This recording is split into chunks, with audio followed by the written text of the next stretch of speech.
to the republic for which it stands, one nation, under God, indivisible, with liberty and justice for all. Okay. First, we have a presentation and a recognition, and I'd like to have, I'm going to go to this microphone, right? Okay. And I'll be join you.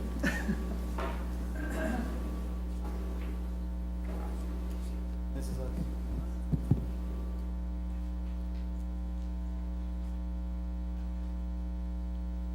Congratulations. Thank you. For all of us. For all of us, that's right. Hello, gentlemen. To you. Okay.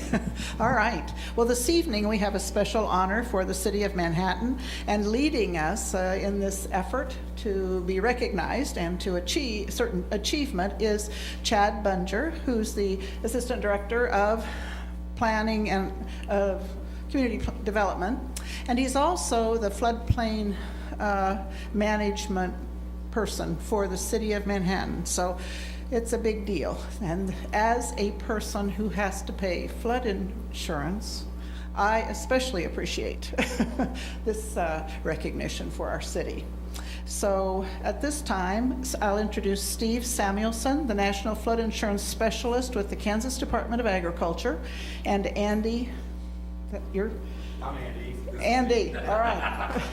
And Samuel, no, that's Samuel, and Andy McGrail from FEMA Region 7,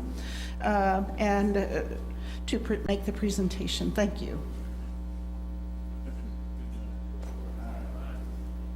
Howdy, y'all. So I guess you heard there's a presentation, and Andy has a beautiful plaque for you, but you don't get a nice plaque like that without a little speech first. So, but I'll keep it short because I've done meetings like this myself. But what's going on is, it's been a number of years ago, your city joined a program that FEMA has called the Community Rating System. And under that program, if your city staff is doing an exemplary job, and I'm not saying an average job, I'm saying an exemplary job, and Chad Bunger is doing an exemplary job, FEMA rewards your community with discounts on flood insurance for all your citizens. And the discount in your town at level 6 is going to be 20% in the high-risk flood zones. So people will pay 20% less for their flood insurance, those who have to buy it, like your mayor here. Okay, so this really hits home for some of you. It hits you in the pocketbook. But beyond that, Chad has done things like outreach for the community. This means that people and the businesses are better educated about flood risk and have better knowledge and understanding of it. Chad has also organized files because this is a government program and it runs on paperwork like most government programs, so Chad has to be very organized. And what does that mean? It means if you have another Wildcat Creek type event like we had in 2011, Chad is organized and better prepared for that disaster than he ever has been. So your community is safer, your citizens are more knowledgeable, and people save money. Everybody wins, except this guy right here who's doing a bunch of extra work, okay? And you're not paying him a lot extra for it. So really, my hat goes off to Chad on this deal, okay? And Andy, would you like to say something? As the FEMA CRS coordinator, I get to come to a lot of these different meetings. Manhattan exemplifies what we hope this program would achieve. And with a Class 6, we at FEMA are very proud of the work that you've done and that your community has allowed you to do. So with that, I have a plaque. And I will award that to you, I suppose, or the mayor, or to Chad, or whoever. You just hold it during the picture. There you go. Very good, very Looking good. toward Chad. Thanks. Because we have to have pictures. Of course. Yeah.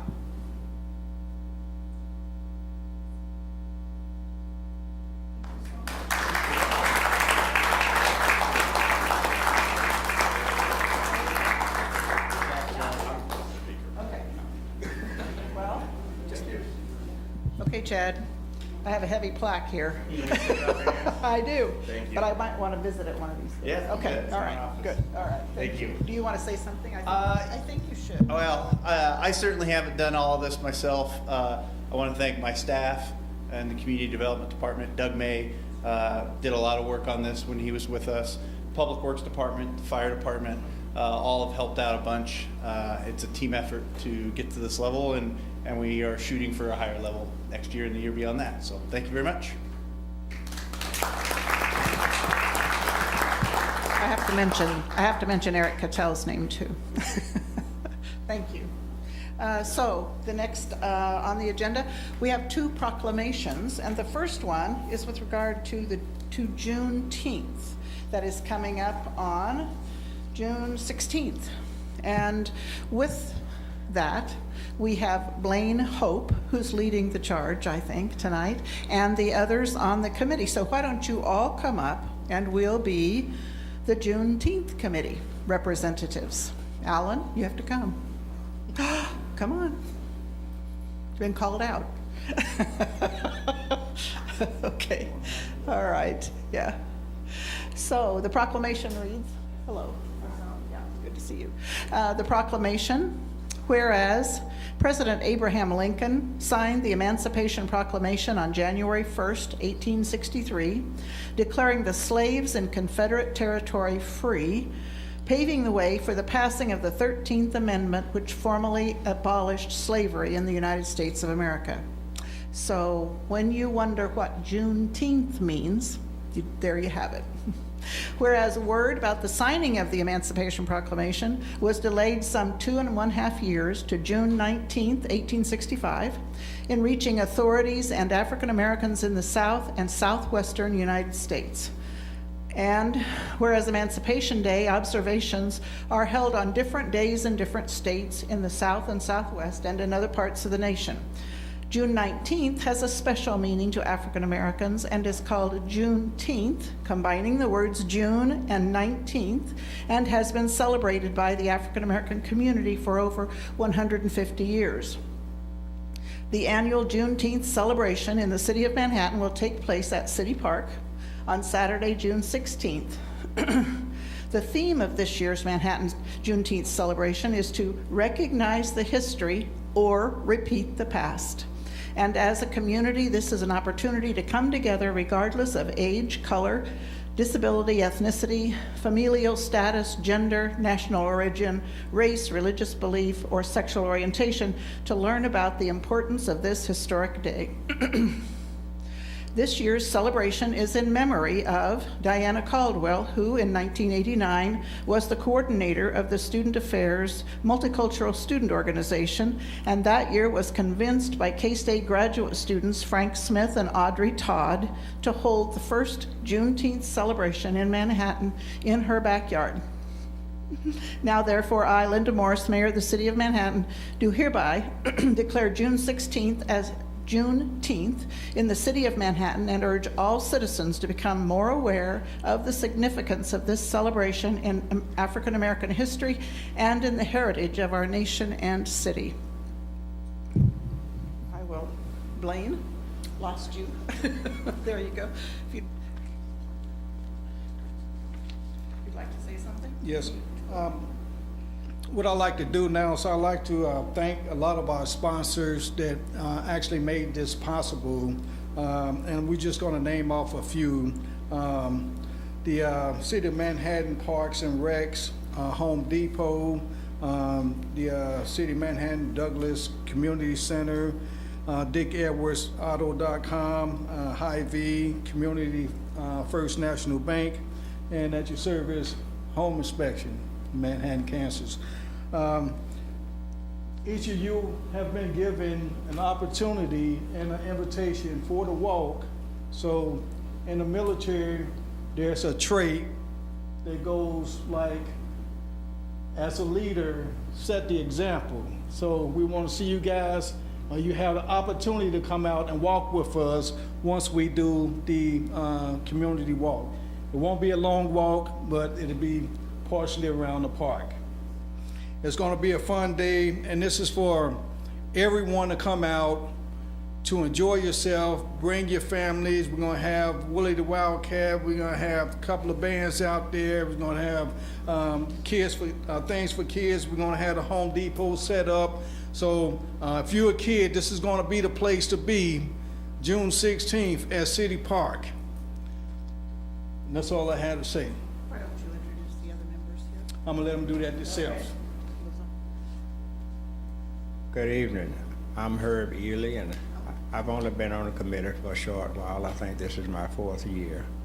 So our endeavor is to make this a broad and wonderful event for the entire city of Manhattan, and so that if travelers are coming through and happen to stop by, they will see something that represents Manhattan real well. I'm Richard Jones. I'm new to the committee and hope you all can come out. I'm Dave Baker. I'm the liaison from the city to the committee, director at Douglas Center. As you know, that Juneteenth for many years was at the Douglas Park, and it's been in City Park for the last 7 years. So I've been involved with it in that capacity, and this year is going to be a pretty good show. So we look forward to having you all there. Y'all said it all. Thank you all. Thank you. And the next proclamation is the 100th anniversary of the Manhattan Rotary Club. Vern Hendricks and John Armbruster and Lyle Butler and Randy O'Boyle. Thank you all for coming. Yeah. And Mike Dodson. Yeah, exactly. Oh, yeah. You know, I'm going to be helping with the Swans ice cream truck to distribute free ice cream at Juneteenth on behalf of the Manhattan Rotary Club. So it's exciting. Yeah, it's a big day. So with the proclamation. Whereas Manhattan Rotary Club, founded on November 1st, 1917 in Manhattan, Kansas, is the city's largest nonprofit service organization and has grown to be one of the largest clubs in Northeast Kansas. And Rotary International is a worldwide service organization founded in Chicago in 1905, currently consisting of 1,221,978 professional and business leader members in 35,633 clubs around the world. And the Rotary motto, service above self, inspires members to provide humanitarian service, encourage high ethical standards, and promote goodwill and peace in the world. The Manhattan Rotary Club and other clubs from Kansas, Missouri, and Oklahoma generously contributed towards providing social and recreational facilities for soldiers through the construction of the community building at 4th and Humboldt Streets. The Manhattan Rotary Club sponsored the first boys baseball league in Manhattan, believed to be the first such baseball league in the United States. Rotary in 1985 launched Polio Plus and spearheaded the Global Polio Eradication Initiative, which today includes the World Health Organization, U.S. Centers for Disease Control and Prevention, UNICEF, and the Bill and Melinda Gates Foundation to immunize the children of the world against polio, as well as contributed more than $1.7 billion and countless volunteer hours to help immunize more than 2 billion children against polio in 122 countries. The Manhattan Rotary Club organized the KSU Rotaract Club in 1989 to engender the values of community service, and the Rotaract Club was recognized as the best student organization at Kansas State University in 2017-2018 year. And whereas the Manhattan Rotary Club has been awarded the Governor's Award, recognizing the club as the best club in District 5710 for the 2017 and 2018 year. Is that the Governor of Rotary? Okay, so it's not the Governor of Kansas. Okay. Now, therefore, I, Linda Morse, Mayor of the City of Manhattan, call upon citizens of Manhattan to recognize and celebrate the 100th anniversary of the Manhattan Rotary Club and congratulate our Rotarians for their service above self and centennial anniversary event planned at the Manhattan Conference Center on June 18th. So thank you. What a good deal. Let me hand that to you. It's the official one. Outstanding. And you're welcome to Thank you. sit here. Well, first of all, I'd like to thank the Juneteenth Committee for being recognized as well. So, and Linda for being the chair of our Rotary Club Committee for the Juneteenth celebration. So congratulations to all of you. And this is a special year for us, being the 100th year. I would like to get the Morning Club Rotary up here if I can. So if you guys, we have more Rotarians in the room, and the reason we'd like to get the Morning Club Rotarians in this is They are a startup from the Noon Club 20 years ago. As a matter of fact, Mr. Fear up here was the basically the original president of that club in 19...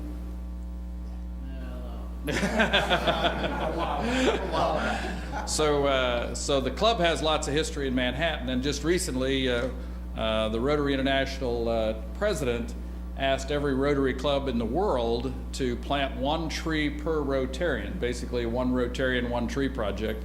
And Rod Harms, who's the president of the Morning Club, took that on as a charge for their club, and Commissioner Dodson was the one that took the lead for our club, and so we're very pleased here from that standpoint.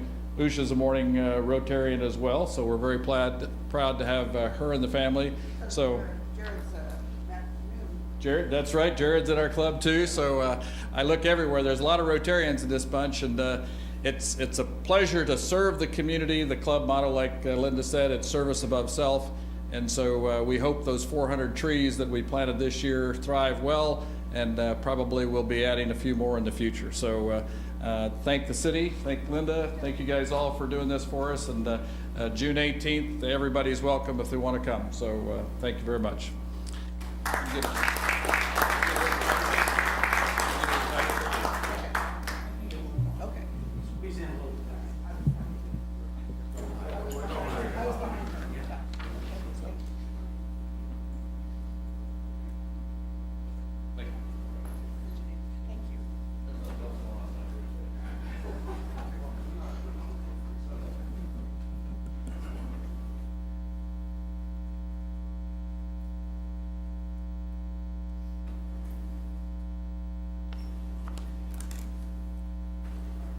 Just so you know, I did invite Mike to join us.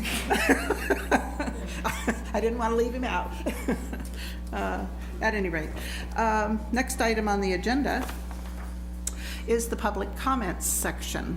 And once a month, at the first meeting, legislative meeting of the month, and you know that's the meetings, those are the meetings where we vote. We have any citizen can speak for 5 minutes on a topic that's not related to our agenda. So at this time, if anyone wishes to speak, you're welcome to come forward.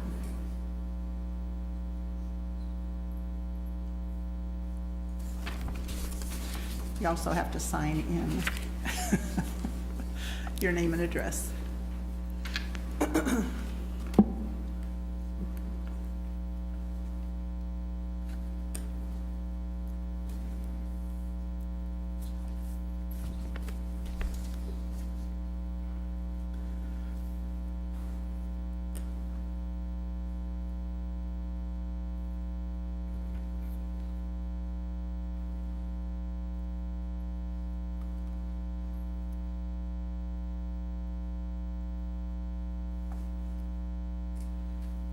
Good evening, Commissioners. My name is Mel Borst, and I live at 1918 Humboldt Street.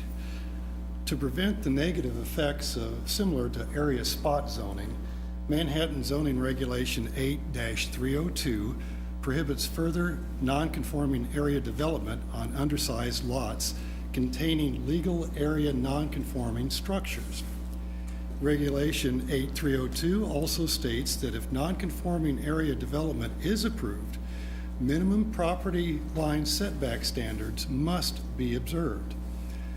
To obtain permission to increase non-conforming building area on an improved non-conforming lot, a Board of Zoning Appeal variance approval would need to comply with legal standards that include conditions unique to the property and not ordinarily found in the same zoning district. The enforcement of Regulation 8302 would constitute unnecessary hardship on the property owner, and variance approval will not be opposed to the general spirit and intent of zoning regulations. As described and documented in the zoning appeal narrative provided to you, zoning administrators ignored the intent of zoning regulations by not acknowledging Regulation 8302 to the public or the Board of Zoning Appeals. Instead, administrators recommended non-conforming area expansion be approved based on hardship and lot uniqueness standards that do not meet legal requirements, as one cannot come to hardship, and there are many other small, irregular-shaped, non-conforming lots in the same zoning district that share the same 8302 restrictions, including one of nearly the same shape. Last July, the Board of Zoning Appeals accepted all zoning administration recommendations that circumvented Regulation 8302. Before doing so, a board member did ask about the regulation and was told it wasn't a concern as that ship had sailed. These combined actions by the city administration and the Board of Zoning Appeals have demonstrated dysfunctional zoning administration and lack of factual, independent examination of standards necessary for valid quasi-judicial decisions. In addition, due process was lacking, neighborhood and community relationships have been damaged, and questions about past and future zoning administration performance are being raised. As property owners of standing, Jan and I sought a state-allowed judicial review in district court. How naive we were to not understand that judicial review was another name for lawsuit, and successful zoning appeal lawsuits against cities involve attorneys. Despite the best efforts of the judge to allow us a chance to understand the preliminary legal requirements, our case was dismissed before we could present its merits. The city attorney also made sure that the case was dismissed with prejudice and now considers our claims resolved. The dismissal of our case resolves nothing except that we cannot appeal. It does not validate the legal, moral, or ethical actions of zoning administrators, lack of due process, and the validity of the Board of Zoning Appeal decisions. This is why our narrative was recently presented to the Manhattan Urban Area Planning Board for their information and consideration, and now to you, who are ultimately responsible for the professional behavior of city administration and the legitimacy of Board of Zoning Appeal decisions. To restore the integrity of Manhattan zoning regulations and the zoning appeal process, we recommend that you direct the city manager to correct the culture and behavior of his administration to perform their duties as zoning administrators as clearly defined in the zoning regulations.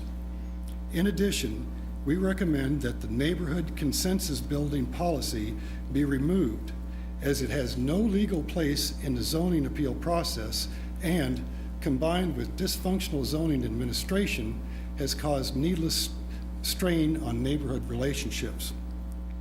We recommend that you direct the Board of Zoning Appeals to be familiar and act within their bylaws, Manhattan zoning regulations, due process procedures, and the legal standards necessary to make valid quasi-judicial decisions. I leave you with a copy of the Zoning Appeal Narrative Sourcebook and the Planning Board question that was not answered.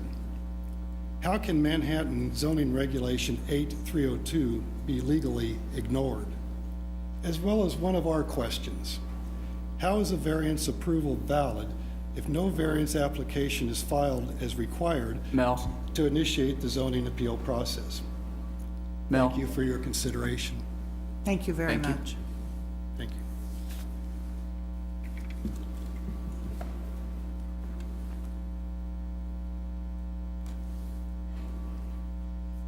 Okay. Ta-da. Thank you.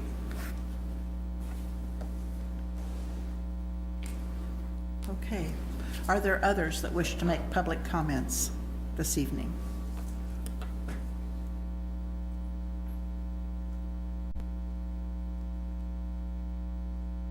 My name is Jan John Borst, and I also live at 1918 Humboldt Street.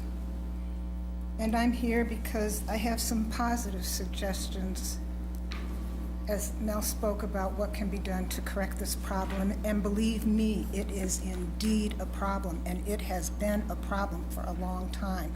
I have been on the Board of Zoning Appeals in Manhattan. I served with a couple of the people who are still on the Board of Zoning Appeals in Manhattan. I've served on the Riley County Planning Board for 6 years. I was along with the first people who worked with the city attorney, who is then Bill Frost, to create the Historic Resources Board ordinance, which I would also like to add seems to be on the lower list of the totem pole for an ordinance that was passed. I thought this was a law, and I thought as a city law that it should be as important as any other board and any other city law. And I wish that there are some of these boards that I'm sure are doing just fine that I am not aware of, but many citizens and you are. But there's a couple of them that have some real problems, especially a board that is a quasi-judicial board. When I first found out about these boards and what it involved to go before a board and to plead your case, I had nothing to go on except a city ordinance and what direction city administrators and professionals gave me. And I can tell you that working with the city over the years, Eric, long time, Ron Fair, Gary Fees, a lot of really good people, but there's been a lot of problems. And let's start out with the first land use plan when Condiff was the city manager. Months and months and months, the older neighborhoods had to go before the planning board and plead their case as to what in the heck you were doing to the older neighborhoods. And it took a long time to resolve. We weren't entirely happy with the process and what we got out of it, and I'm sure the city probably wasn't either. But no sooner after that was resolved, then all of a sudden the gas stations on Poyntz Avenue decided that they should become fully evolved mini marts, which was against the regulations because it wasn't provided for in the zoning. They were also legally non-conforming uses that were which meant they were supposed to die out and gradually evolve into something that would fit better on Poyntz Avenue, which was deemed our parade street. It was a big deal. There was a study, it was called the Poyntz Avenue Corridor Study, and I don't know if you go to the library if you can even find it anymore, but it was decided it's a parade street. Some of our biggest, finest financial institutions, banks, churches, library, some schools line that street at a time when we knew what was important, and we built it to be important. And we didn't want to see fast food restaurants and a change of zoning into something that was that heavily commercial in these pocket neighborhoods. Then, I'm sure many other things came along, but the fourplexes and the bed and breakfasts. Why on earth the city allowed fourplexes to come in is just simply beyond me. How it got by the Board of Zoning Appeals is still beyond me. It says specifically in the zoning book that structures are attached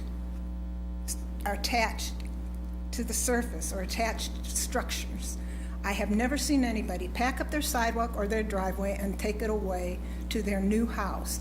If a hangover on a house and a gutter is important, then covering a whole small city neighborhood lot with pavement so you can accommodate a fourplex was simply about as wrong as it could have gotten. When they were discouraging bed and breakfasts from opening up on the street because there wasn't enough parking. And they weren't allowed to pave over their front yards. My time's up. I'm just asking for the board that's quasi-judicial that they follow their own rules. It says when they go before the board that they swear in that what they're giving is factual and true. If you just only did that, it would put the city on notice that be very careful when you're doing this process. Be very careful how you educate the applicants when they're doing this process and how you conduct yourself when you're giving this process and deciding it in front of the public. Because what you're doing is really a disservice, and I have absolutely no trust that we're getting good information and good decisions are being made and that the enforcement people are not allowed to enforce what they currently have because of it. And it's a problem, and they're gonna cover it up with a brand-new plan that's just gonna make it all better, but it's just a Band-Aid, and bigger problems are waiting to happen. That's just my opinion. Thank you, Jan.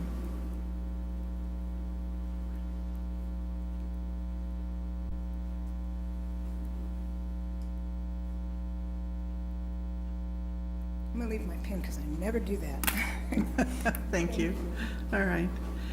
The next item on the agenda, appreciate that. Are there others that wish, I better see if there are others who wish to speak during the public comment period. Seeing no one, I'll move on to commissioner comments. Are there comments from members of the commission? Yeah, real quick, couple of things. So first, happy LGBT Pride Month to everybody. I wanted to point that out because there's a lot of work in this area that the city of Manhattan still needs to do, but we made a lot of progress in the issue over the last few years. The Human Rights Campaign has an equality index where they give a number to a city based on the number of LGBT inclusionary policies they have and laws on the books. And comparatively to other cities, Manhattan is the second in the state of Kansas, and that is partly because of the leadership the four commissioners to my right, as well as former Commissioner Karen McCullough, had when they passed the when they added LGBT to the non-discrimination ordinance. So I wanted to tip my hat to them and just remind everybody that that was actually kind of a groundbreaking move in the state of Kansas for the city of Manhattan to make, and it's something that we should be very proud of. Also, I wanted to say over the weekend I was able to attend the Wine in the Wild event, so I wanted to say congratulations and thank you for the zoo putting on such a great event. It was amazing weather. I got to have a lot of different wines from a lot of local vendors, and I got to see the red panda and the otter, so I was a pretty happy camper on Saturday night. So thank you for the zoo for putting that on, and the next event that they'll have similar to that is Brew in the Zoo, which I think happens around August, is that correct? Yeah, so another great event if you weren't able to attend Wine in the Wild, so thank you. Okay, over Memorial Day weekend, my husband and I went to some small towns in Kansas, Holton, Sabetha, Seneca, Hiawatha, Atchison, just to visit because I have never really spent time in smaller towns. And one of the things that stuck with me was all the brick roads. They had the most beautiful brick roads. The streets were so wide, but it was all well taken care of. And I think that's a clear indication to me as we're looking at Juliet and redoing some of that brickwork. I'm glad we went in that direction because that spoke Kansas to me when I was in those small towns. So there was a lot going on. Everybody thought we were there for a high school reunion. I guess that's the weekend everybody has their high school reunion, so there were some small parades going on. But it was, I think everybody should make a visit to some of those towns. I do want to also update everybody that there's so much stuff going on in the community over summer. Your pools are open. Arts in the Park has an event going on most Friday nights. Sunset Zoo, Flint Hills Discovery Center. I know students are out and you're trying to find things for them to do, and there's a lot out there. The Manhattan Arts Center, UFM, so many activities to take advantage of. So please put them to use. A lot of kids have a tendency to be on their gadgets. This is a way to get them off those gadgets for a little bit and make use of all the opportunities that the city has to offer. Just wanted to recognize that Memorial Day was a great event. Had an opportunity to visit several of the cemeteries, Sunset Cemetery, the Veterans Cemetery, and Fort Riley Cemetery. And the crowds out there would warm your heart with the appreciation they had paid to all our veterans. Another event that's coming up on the 14th, they'll be coming through Junction City and then going through Manhattan and on the way to Wamego to set up the Vietnam Wall. It's a half wall replica, and that'll last from the 14th through the 17th, so it'll close on Sunday just after lunch. So encourage those of you that have relatives that served in Vietnam, who haven't seen the wall that is normally only accessible in Washington, D.C., to come out and take a look at that. Thanks. I'd like to call your attention to Flag Day that's going to come up here on June 14th in the front of City Hall. We have a Boy Scout troop that helps us raise the flag, and just as a good reminder, as Memorial Day was, to the some of our roots and how important those are. Other than that, you've heard about Juneteenth and the Rotary, and there truly is so much happening. All 3 of our pools are open. They're bursting at the seams. It's hot weather, so it's a happy time and a happy summer, so keep them open. Anyway, all right, next on the agenda is the consent agenda. And the items on the consent agenda are those of a routine and housekeeping nature, or those items which have been previously reviewed by the City Commission. Any commissioner can request an item be removed be moved from the consent agenda to the end of the general agenda. Does the commission have any questions or comments on any of the consent agenda items? I just have a real quick question. On item P, the authorize the sole source purchase, how did that fall under the sole source regulation? So Eddie can chime in here and help me if I get something wrong, but essentially we look at our current fleet of equipment. So one of our goals is to try and have similar types of equipment so we don't have to stock half a dozen different types of inventory to keep those running. And so we've found we used to have Hustler mowers out of Heston. They quit making the one we went to, and they went to a very expensive model. But we still have a few around, and we're still we're trading in one of those Hustler mowers, but we want to keep it because we need it around for parts. And so we found the Toros to be price competitive, and they're holding up really well. And so a lot of the advantages is, the Hustler attachments don't fit on the Toro attachment. So if you get some, staff get particularly trained in those, and the attachments for them are interchangeable from summer to fall to winter. So if we moving forward, if we purchase anything under sole source like that in the memo, can you just include or jot down how it fell under sole source? Sure, and I thought we did, but you might have, and I might have overlooked it, so I apologize if I did. But there was one previously that I had a question about too. Sure. So. And then the other aspect of this is they are utilizing the National Joint Powers Alliance that has done some of the vetting of this equipment nationally and ranked them relative to purchase prices for similar types of product. Got it. Okay, thank you.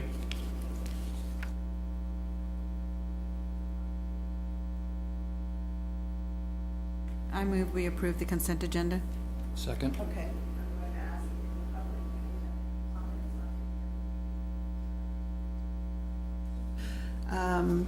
Does the public have any comments on any of the consent agenda items? If you're here for that, please come forward. Okay, seeing none, I'll close the public comment section, and there's a motion. Yusha made a motion and Mike seconded to approve the consent agenda. With the city clerk, Gary Fees, would you call the roll? Mayor Morse, Yes. Commissioner Dodson, Yes. Commissioner Reddy, Yes. Commissioner Butler, Yes on all items except F, which is a no. and Commissioner McKee. Yes. Motion carries 5-0 with the exception of item F, which carries 4-1. Okay. The next item on the agenda is the general agenda, and the first item is the first consideration of an economic development application for Ultra Electronics ICE Incorporated. And the presentation will be by, Trent Armbruster at the from the Manhattan Chamber of Commerce. Good evening, Mayor, Commissioners. Trent Armbruster, Director of Economic Development at the Manhattan Chamber of Commerce, and it's a pleasure tonight to bring you the application from Ultra ICE for economic development assistance. I really want to highlight here the spirit of entrepreneurism and give you a little history of Ultra and ICE. And ICE Corporation started in 1973, and we've enjoyed the benefits of the entrepreneurial spirit of some individuals, 2 students at K-State, a K-State professor, as well as a local business owner, who set out to build electronic circuit boards. And we also want to recognize one of those entrepreneurs still works at Ultra ICE, Mike Casey. And so 45 years later, you can see they've gone from 0 income and 3 employees to 54 employees, $10 million annual revenue, and they have a diverse product portfolio that's involved in aerospace, de-icing, and motor controllers. And so again, I want to emphasize that because we talk a lot about entrepreneurship and how that we need to keep that entrepreneurship engine going in Manhattan, and this is a great example of that entrepreneurial spirit and the long-term benefits it provides our community. Now I want to bring up Randy O'Boyle, who's the president of Ultra ICE, and he's going to guide us through a few slides on the history. Thank you, Trent, Mayor, Commissioners.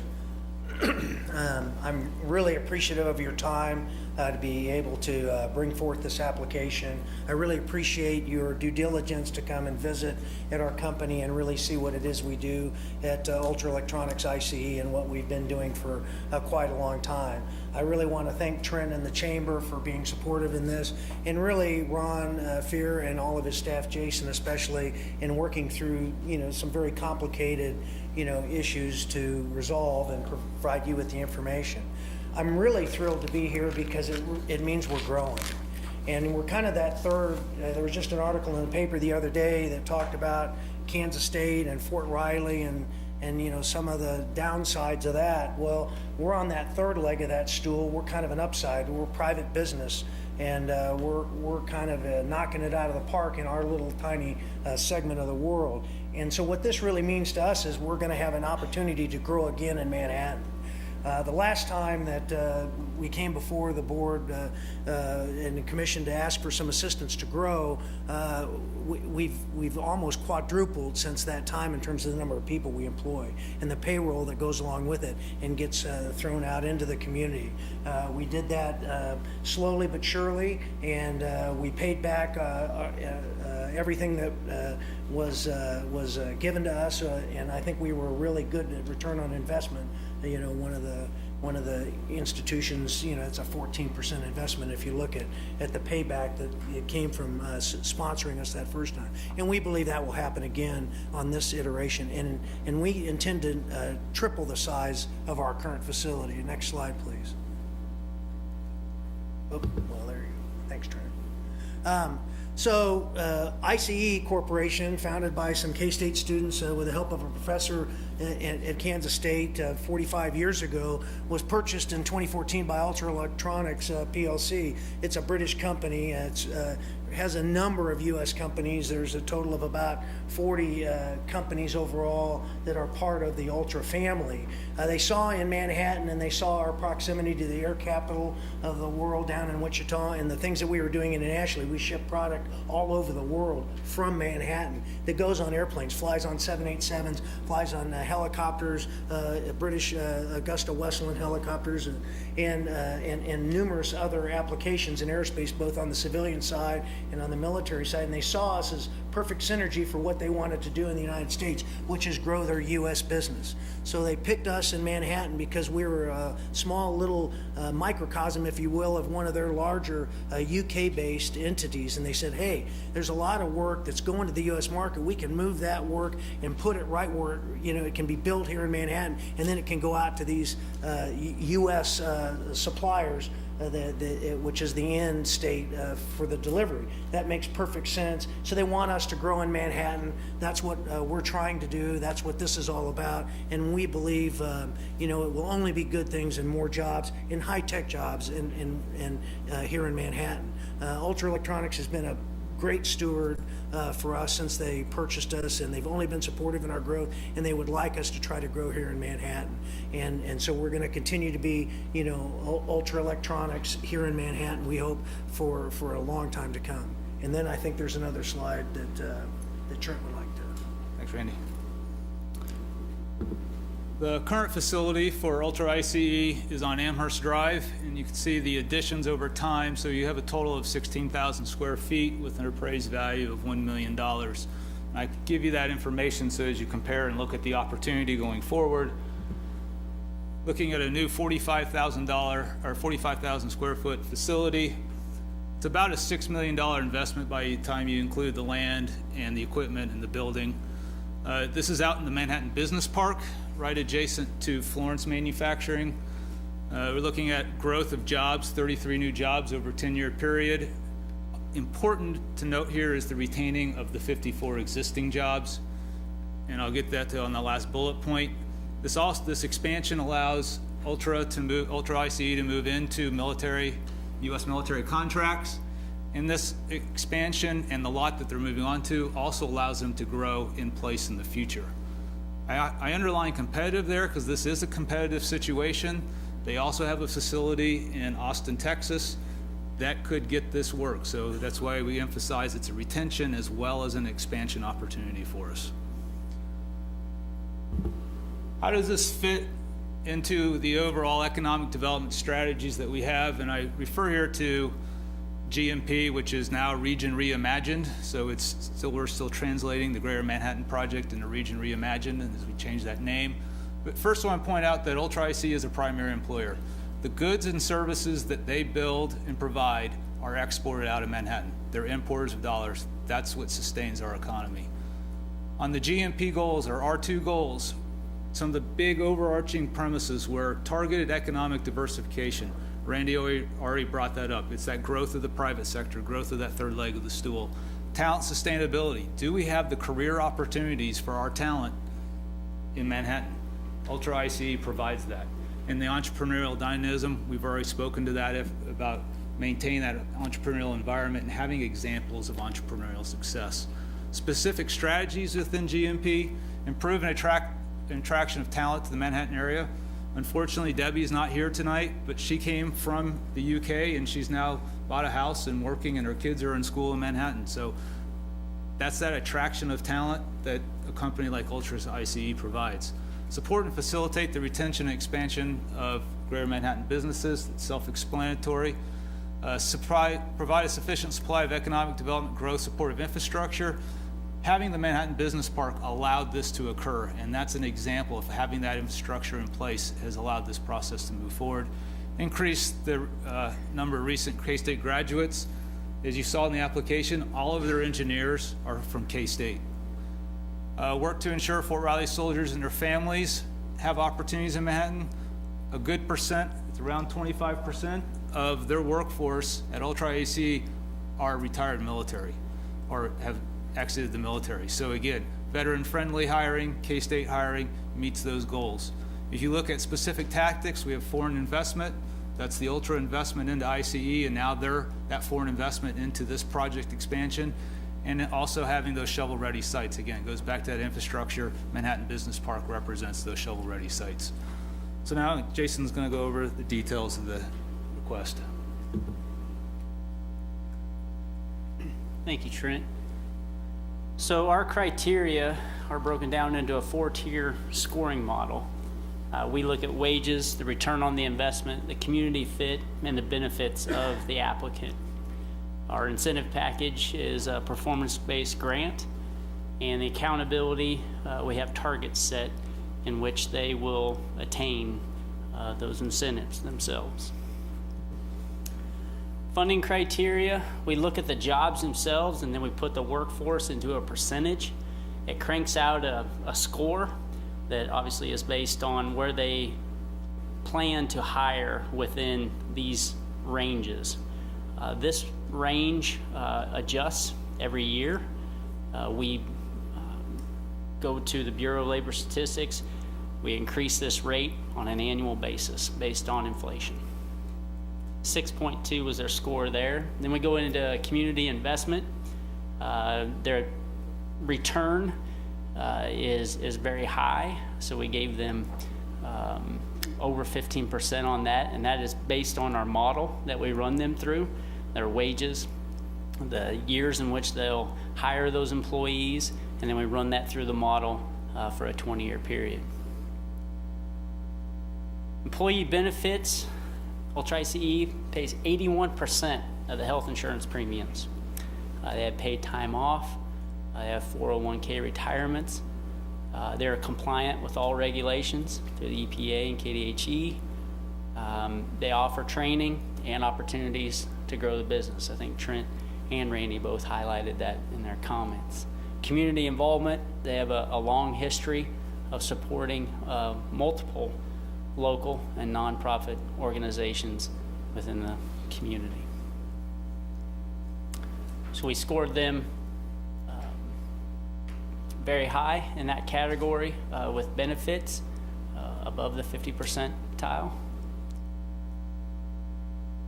The base wage structure, so we combine all those and we put a certain weight to it. You can see we obviously look at wages and the return on investment as the two highest weighted scores. Our community fit and then benefit score are all combined. They netted out a total 12 out of 15 on our score sheet. Most of our applicants we bring to you are above 10, so this fits well with previous applicants who've received the funds. So the package itself, as Trent mentioned, they plan to invest nearly $6 million out in the park in Lot 12. Upon issuance of a building permit, we had negotiated the first $100,000. The certificate of occupancy would be the next installment. First anniversary and second anniversary of that CO would be the third and fourth installments, and that would round out the $600,000 Economic Development Fund participation. The jobs themselves, at 33 apiece, we look at $3,500 per job, and that's qualifying job. That's not just any job. And then the specials on the lot, there's 3 years remaining. They're $10,000 a year, and we negotiated that into the package as well. So a total of $745,500. And you can see we made a note here. Year one expenditures, we anticipate the $100,000, the $10,000 for specials, and the first two jobs that would qualify for $117,000, and then the remaining expenditures over the next 9 years. Performance grant, I mentioned the $3,500 per job. That's above the 54 that exists today. The $14.25 an hour is the threshold in which we will incentivize a job. So each position that qualifies must receive the wages above that hourly wage. Capital investment, as you saw on the previous slide, we're tying that into building permits and COs, but that capital investment target, $5.7 million by the end of 2020. A breakdown of the jobs created over the 10-year period, 2 in the first year, and then you can see it gradually gets more aggressive, and then we start in years 6 through 10 back down to 2. So 33 total. You can see the number of jobs near that average hourly wage for each of those categories as well.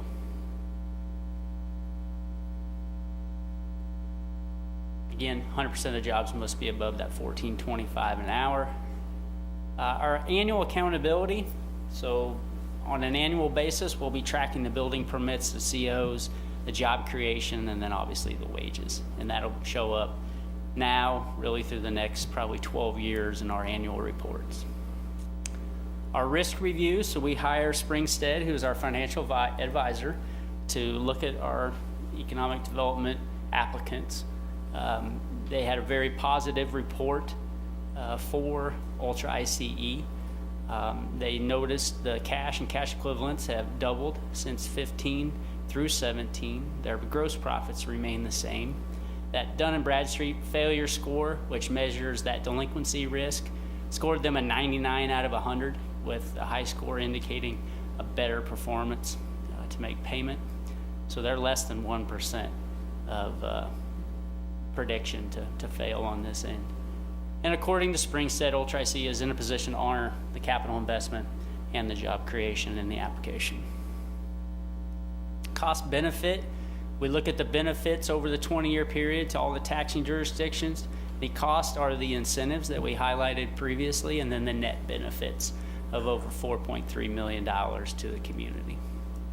I break that down a little further. The real driver, obviously the jobs are great over that period of time, but as far as a return back to the community, we don't have a whole lot of inventory of $4 million valuation type buildings in the community, so they generate a lot of taxes over time. That investment of 5.7 I believe Trent worked with Riley County Appraiser to get a valuation estimate from him. $4 million was that estimate. And then here we show you on an annual basis what's generated for new tax dollars, and then over a 20-year period, what that total is as well. Ultra ICE is to purchase Lot 12 in the Manhattan Business Park. I can pull that up in the park to show you where that's at, but it's essentially just north of off Florence. It's roughly a 16-acre tract. They will purchase that tract for $216,000, $216,810, and we agree, as I mentioned, to pay those specials for that remaining 3-year period. So actions for you this evening, obviously asking questions, seeking clarification on anything that we presented or you've seen in the agreement. Public, obviously, welcome to give input as well. And then second consideration, June 19th, which would be our next legislative meeting. Every economic development proposal we receive via our policy has 2 considerations by the commission. So ultimately tonight, motion-wise, it's just really about setting that next date, but looking for any feedback, input, direction on the package that we have delivered this evening. So, Mayor, Commissioners, I'd stand for any questions from you at this time. Are there any questions? And just some clarification on the specials, $30,000. The city's going to pay those, but how's that going to be done? Out of what fund? So we've been paying them for the last 17 years out of the bond and interest. So we'll continue to do that. So there's just 3 years left. Okay, so there's no real change? No increases to what we've been doing, no. Okay, that's what I wanted to know. Thanks.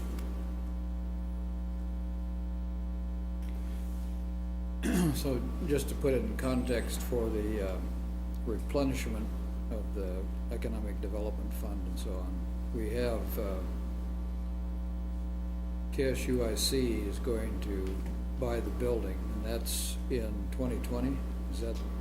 It'll be over, so we structured a 15-year deal, IC's 50 grand for 3, and then we debt service the remainder of that 5.6 over 12 years.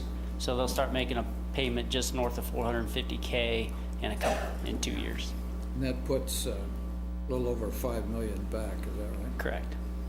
So I noticed that everything is about $100,000 a year here by installment, with the exception of when they occupy, which is when we hit the 300,000 level. So given that, I mean, the timing's a little bit off, but we'll essentially be able to cover most of that and recover it with what we get from the sale of that building. Yeah, so there's 2 things there. So we obviously have the 5.6 that I think we've talked about putting in the 02 to 12 fund. The 12 to 22 fund on the job side, we've only awarded 2 economic development grants, and that was Tallgrass and the foundation. The capacity on the job side was roughly $10 million, so we only have expended I think it's about 430 with Tallgrass and about 800,000 with the foundation, but we'll get almost $500,000 of that back. So of the 10, we're really only out about 1.1 million. So we got about $8.5 million balance there. Good, thank you. Yeah. I think this is a great use of the EcoDevo money funds, especially being a private company. They're not really affiliated with K-State, whereas the other 2 that we did in the past are affiliated with K-State to some extent.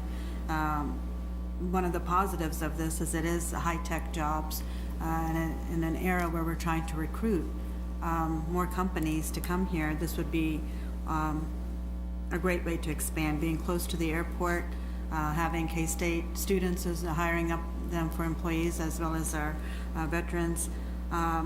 And they've been good with the money we used in the past, so it's been a good relationship. Being in competition with Austin is a pretty big deal, and anytime we lose somebody like that, we won't get them back. Not only won't we get them back, but word spreads, and we may not get other people to come into Manhattan, and we don't have any opportunities to have missed chances like that. So I think I'm glad that you worked closely with them, that the city worked closely on this plan for the EcoDevo funds, and I wish them success in this area because this is exactly the type of business we're looking for, and we want them to expand. So I hope other companies see this as an opportunity that they can take advantage of as well. So thank you. Are there other questions?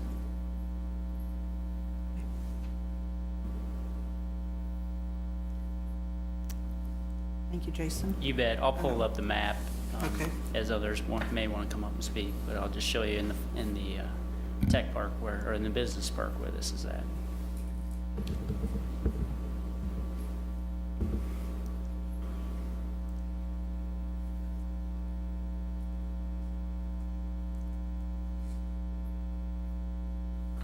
And you all may know, just north of off Florence, it's pretty.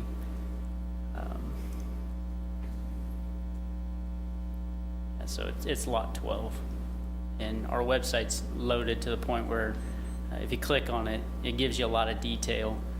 As I mentioned, just over 16 acres, and then all the different data points that we've collected over time. So, Thank you. At this point, I'll open the public hearing. Does anyone wish to speak to support or oppose this proposal? If you do, please come forward. Seeing none, I will close the public hearing and for the commission to discuss and eventually a motion. Just to add thanks to Randy and all the work that you've done down there and the support to the community. Really appreciate that. And this is one of those companies that I think has a lot of growth potential and in just the right market to help what else we're doing in the city. So just terrific work, Randy. And no other comments? I real quick want to add something. I just want to echo their comments. Touring your facility, I was very impressed with what you guys do. It's obvious that you've outgrown it, but one particular thing I just wanted to give you a shout out for is, as someone who graduated from college from 4 years ago, it's hard to find an entry-level job. Entry-level jobs are kind of a joke nowadays. You have to have a college degree and 3 years of work experience. It's really not an entry-level job. And one of the things that struck me during our tour is that this is a high-skilled job, but there's opportunities for people straight out of high school to come get their foot in the door, and you help advance their careers. And I think those are exactly the kind of businesses that we want to help grow in Manhattan. So I just wanted to give you a shout out as something that I thought that was unique that your business was doing, that struck me when we were on that tour. So thank you. Yeah, I agree. Having looked at economic development applications for 6 years, this is one of the best ones I've seen. It really fits perfect with the whole intent of the program, especially a local company, and getting the money instead of outsiders, so I'm all for it. So on that note, I'll make the motion that we authorize city administration to set second consideration of the Ultra Ice Economic Development Incentive Application and Agreement for June 19th, 2018. Second that. Okay, having a motion and a second, I would just like to say that I'm supportive of this application. I knew Bill Dawes and know Barbara Dawes, and so I have a long association with them. I've not known much about the company, but I did take the tour and was just really encouraged with the level of technology that we have for a company here in Manhattan, and I'm really encouraged about the future. So I'm pleased to move forward. And I think this is for me, and I really appreciate the opportunity to support a local, what I call local business, with regard to the use of our economic development funds. So anyway, Gary, unless someone else wishes to speak. Commissioner Dodson. Yes. Commissioner Reddy. Yes.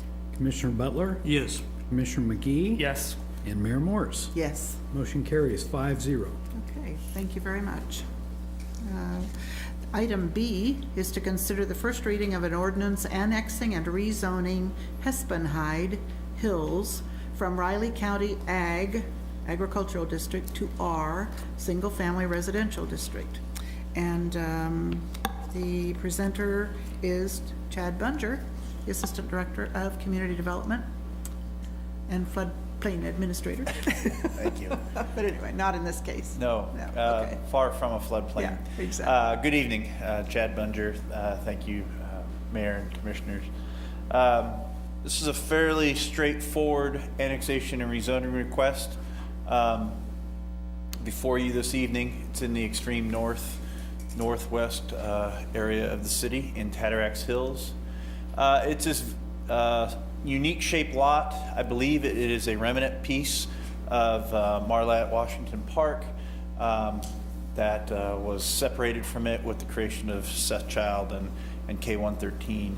The property was recently purchased by the applicants who live just adjacent to it, and they are proposing to annex it into the city and subdivide it into 3 lots. Annex, rezone to the residential district before you this evening from its county designation, and then subdivide it into 3 lots. The subdivision will come before you at a later date. But you can see how the land's generally subdivided. Lot 1, adjacent to the property, the applicants have stated publicly that they have no intentions of developing it. They bought this entire tract with the idea of preserving their backyard and views, as well as an entryway for Tatarax Hills. So lot 1 would be open space. They're not proposing to put any public restrictions, easements or whatnot. It'd all be done privately with their land ownership. And then lot 2 would also be open space, and its intent is to remain as an entranceway into Tatarax Hills. Both of these lots are large enough to be developed, but again, the applicants have no intent to do that as of right now. And then lot 3 is being proposed for a single-family residential lot, thus the need for the annexation and rezoning. So there's your house. That's really all I have in terms of the rezoning.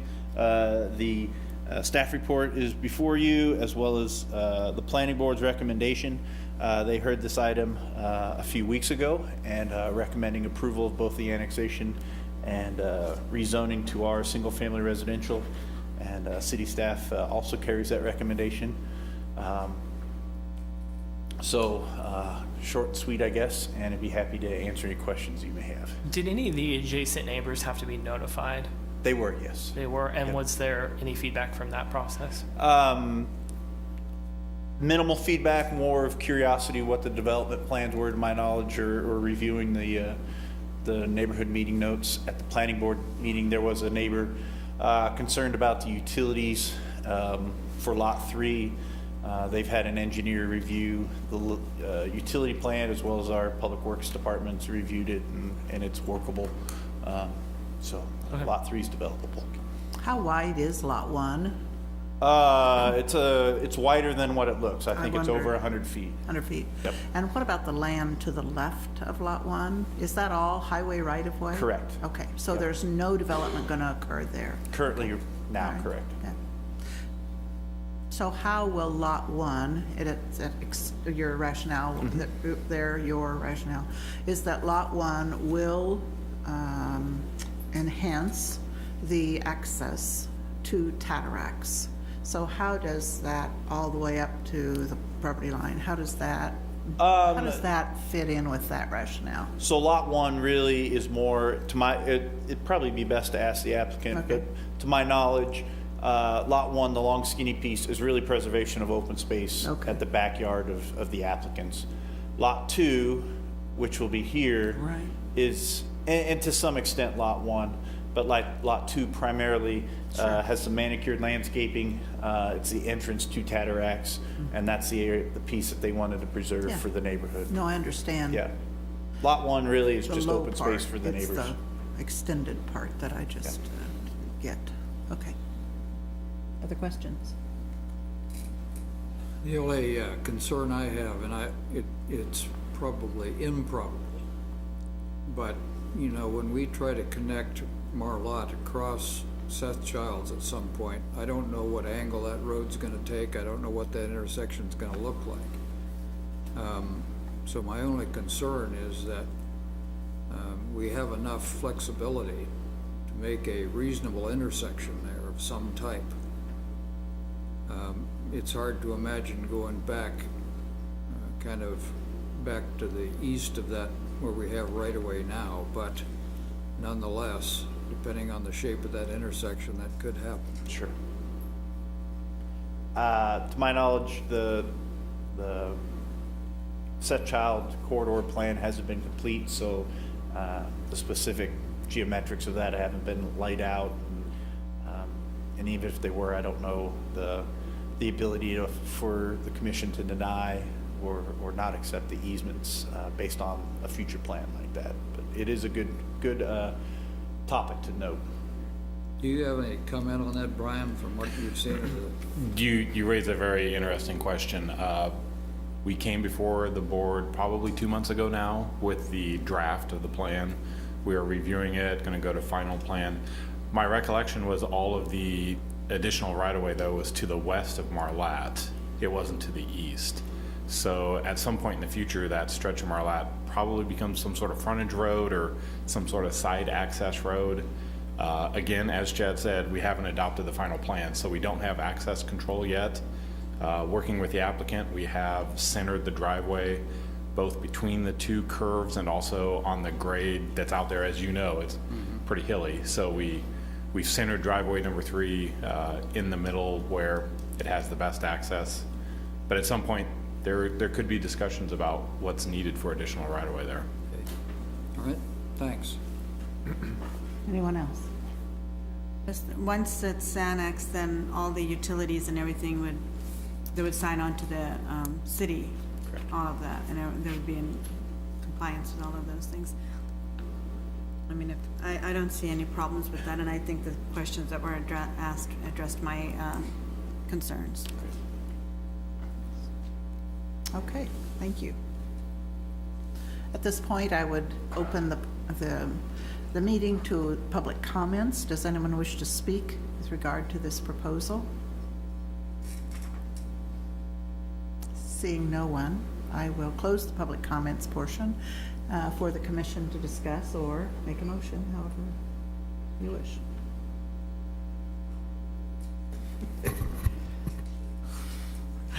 So I move we approve the first reading of an ordinance annexing Hepson Hyde Hills, Well, a 7.5. Annexing and rezoning. You have to say that, rezoning part 2 also. It doesn't say. Sorry, you rezoning. just said annexing. Yeah. Yeah, okay. Generally located near the intersection of Marlatte Avenue and Tatarax Drive, to the east of Marlatte Avenue and to the north and south of Tatarax Drive, based on the conformance with the Manhattan Urban Area Comprehensive Plan, the Growth Vision, and the Capital Improvements Program, and based on the recommendation of the Planning Board, and approve the first reading of an ordinance rezoning the Hepson Hyde Hills, a 7.518 acre tract generally located near the intersection of Marlatte Avenue and Tatarax Drive, to the east of Marlatte Avenue and to the north and south of Tatarax Drive, from Riley County AG Agricultural District to R Single Family Residential District, based on the findings in the staff report and the recommendation of the Manhattan Urban Area Planning Board. Yeah. I'll second the motion. Whoa. Sorry, I jumped the gun, Jared. No, you're fine. All right, we have a motion and a second. Would you call the roll? Commissioner Reddy, Yes. Commissioner Butler, Yes. Commissioner McKee, Yes. Mayor Morse, Yes. Commissioner Dodson. Yes. Motion carries 5-0. Okay. Item C on the agenda is the reconsideration of accepting a donation of 99 acres of land located north of K-18 at the west entrance of the city from the Kansas Department of Transportation. And Eddie Eastis, the Director of Parks and Recreation, and I don't see Wyatt, but will Please presentation. Thank you. allow me just a minute to get things Sure, opened up here. absolutely. Okay. Let's see, what else can I say? Let's see. Make it longer.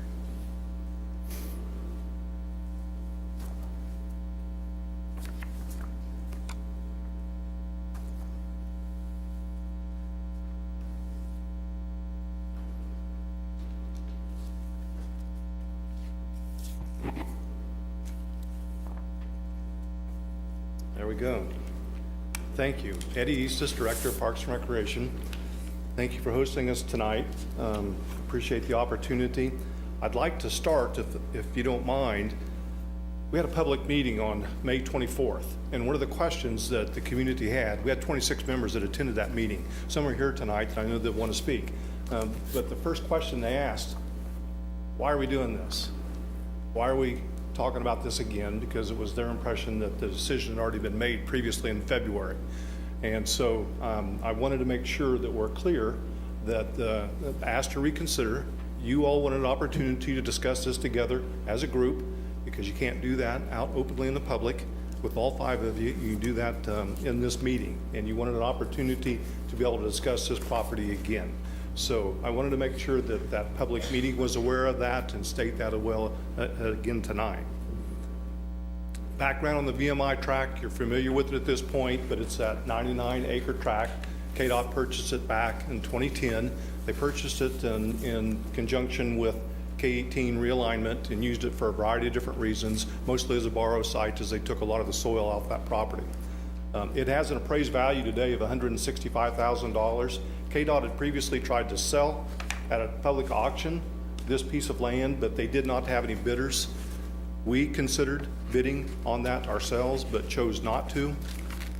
Back in February, you considered accepting that property from KDOT, and at that time chose not to.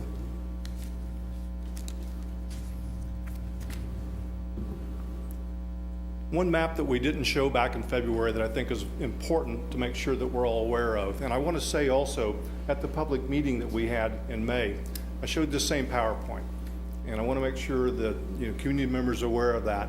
Information I'm providing to you tonight is the same that I provided in that public meeting. This map is an important map. This piece of land was identified as Park and Recreation land in the 2015 Manhattan Urban Area Comprehensive Plan, as well as the 2013 Eureka Valley Plan. I think that's important. Those are both documents that you all have received previously and accepted previously. So it wasn't talked about heavily within those documents, but it was certainly pointed out that would be appropriate use of this land as Parks and Recreation land. From that February 2018 meeting, we heard several concerns, I think 3 major concerns, and that was the potential increase for traffic through the Scenic Meadows neighborhood. We showed on a map 2 house lots that could have been a parking lot, and that was not well received. I think people were concerned with the potential of increased traffic, vehicle traffic in that neighborhood, and we'll address that. Also, the annual cost to maintain the property and control noxious weed. We spoke of noxious weeds quite a bit in that February meeting. We've researched that. I'll have some information that we'll provide, as well as the existing sites, the existing structures. There's a house, there's a couple grain silos, shed, some other lean-tos. I believe some of you have been out and looked at those sites. We've also been out there and looked, and we have some costs to be able to demo those.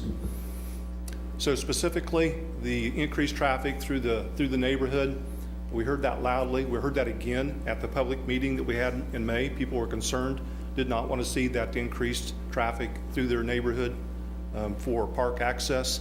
We're not recommending that vehicle access come through the neighborhood. The park could be very easily just a pedestrian walk-in park. We have pedestrian access in a couple, both on the east and west side. Or if the commission chooses to accept the property, we could certainly explore vehicle access from outside the neighborhood. Annual cost to maintain the property, as well as noxious weed. We have a number of certified applicators apply various herbicides all around town. This piece of property and maintaining noxious weeds is not so much different than what they do different weed, but basically the same experience and knowledge is required. We've researched what we think is the best herbicide to be able to apply. One application is about $1,200 if you were to apply it over the 100 or the 99 acres. The specific Johnson grass noxious weed, something that can't be controlled with one application. It would take multiple applications. You certainly wouldn't come back and just broad Spectrum Spray, another 99-acre application, spot applications. Again, we have certified applicators that are certainly capable of doing so, as well as the equipment to be able to do this. It's something that we commonly do around town. Mowing the property, we have a number of large tractors that we mow the levee, Northeast Park, quite a few different areas, 15-foot wide individual mowers that are capable of mowing this property without too much difficulty. We estimate the 100-acre probably take a day and a half or so to mow. But again, we have the equipment, we have the personnel, they have the knowledge. You know, we're capable of doing that within our existing budgets. Today, in looking at it, again, some of you have been out on the site and looked at it. The previous construction project was required to replant the property. It's not a great stand of grass, but there certainly is a reasonable stand of native grass that's growing out there. It needs to be enhanced. It needs some attention, mowing, potentially burning, overseeding. To overseed, if it would be a bare ground site, which is much different than what it is because it has some existing grass cover on it now, to overseed 100 acres would cost about $1,200 for the grass seed itself. Again, we have the equipment to be able to plant. We have the tractors to be able to do so. We have the seeders to be able to do so. We have the staff that's familiar and capable of doing that type of work. But if you were going to bare ground seed 100 acres, a native grass seed mix, you'd be looking at $1,200 to do so. Existing structures, pictures of several of them. There are concern, certainly in a state of disrepair. We were on the site with Bayer Construction. Some of you have also looked at it. The grain silos definitely has some decay on the bottom of them, some rot on all the buildings. They definitely need to come down.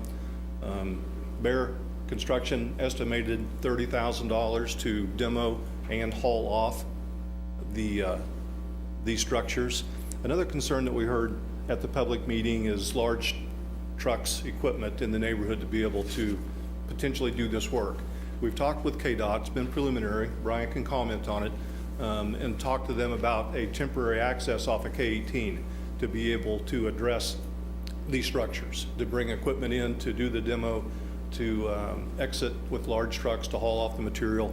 They're favorable to that. You know, they wanted to wait and work out any details once the commission determined if they were willing to accept the property or not. But I think that's a reasonable route as opposed to going through the neighborhood to be able to bring in equipment and to exit with large trucks. That was a concern also that we did here at the public meeting. We talked about future opportunities. Of course, the 99 acres opens a lot of opportunities for the community just in it being open space. What are we going to do in those type of spaces? There's people out there on a regular basis now. I drive by it on the way to work each day and on the way home each day, and it's pretty common for me to see people that are out there using that space, whether they're with their dog or they're just out there walking. We envision the most reasonable use of it, public use, is trail development. And I'll have a map that I'll show you. You've seen it previously of a trail loop and the neighborhood connectivity. We also estimated out the cost, what we think that it would take to build a mile or so of trail in this type of area. We base that price on, we're doing some trail work in Jorgensen Park now, and that's not a concrete trail. That's just a dirt trail, but it is a constructed trail. There's always erosion issues to deal with, a variety of different things to make sure that the trail can handle traffic. And we estimate that it would be anywhere from $15,000 to $25,000 per mile to be able to develop a trail. If it was going to be a stone or hard surface screening trail where we had to put a base material underneath it, developed similar to what we have in the linear trail, that adds quite a bit to the cost of that trail development as well. But we do think that there's an awful lot of the space, and I'll show you on a map, where there's pretty simple construction and relatively low cost to be able to get a pretty good loop on the property and provide upwards of three miles of trail to connect the two neighborhoods. I think it is also important, and we spoke of this at a public meeting, that future uses, we've had a lot of success with master plans. You've heard that a lot on different parks that we have.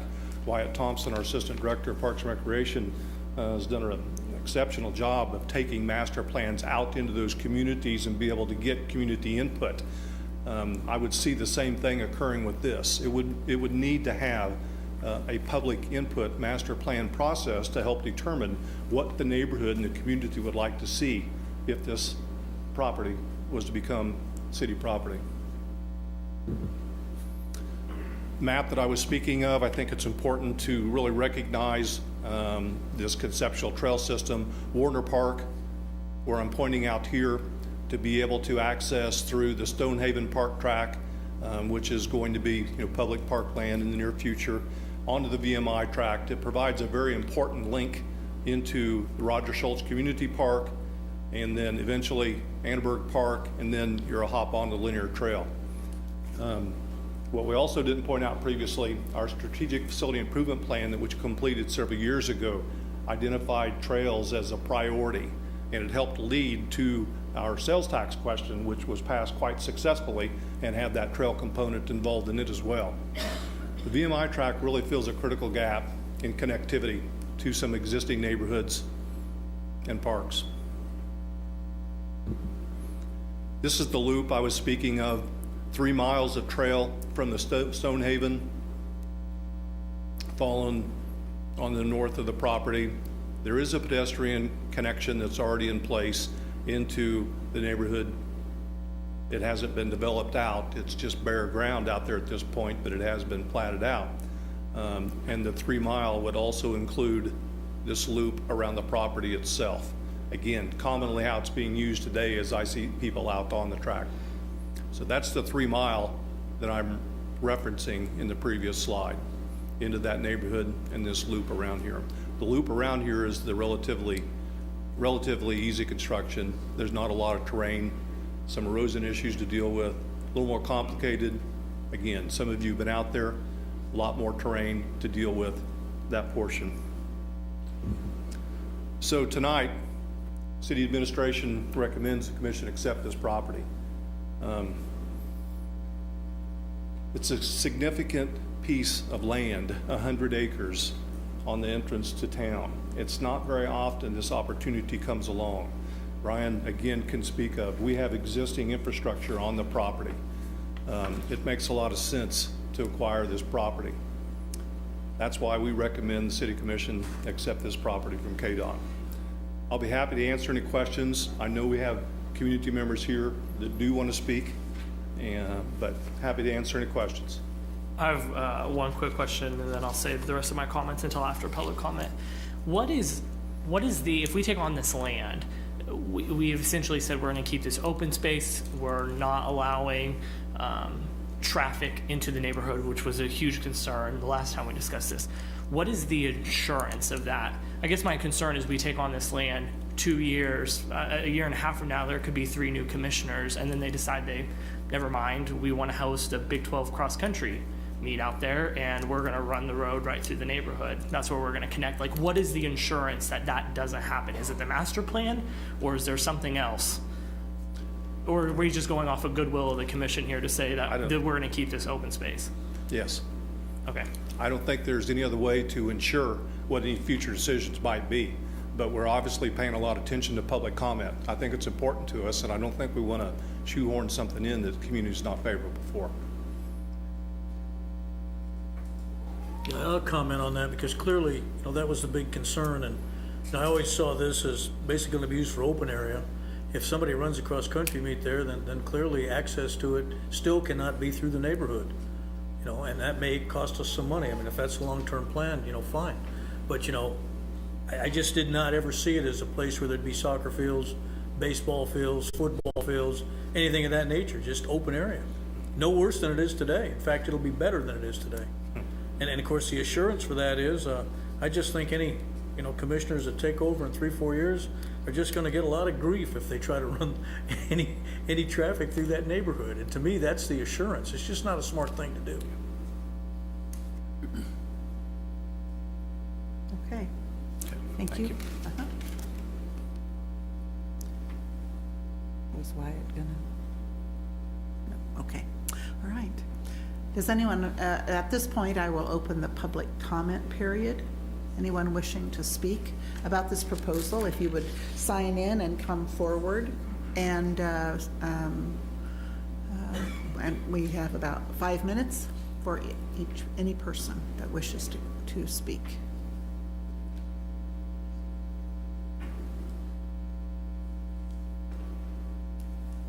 Good evening. Good evening. I am Richard Brett, and I live at 828 South Scenic Drive. This is my wife, Angela.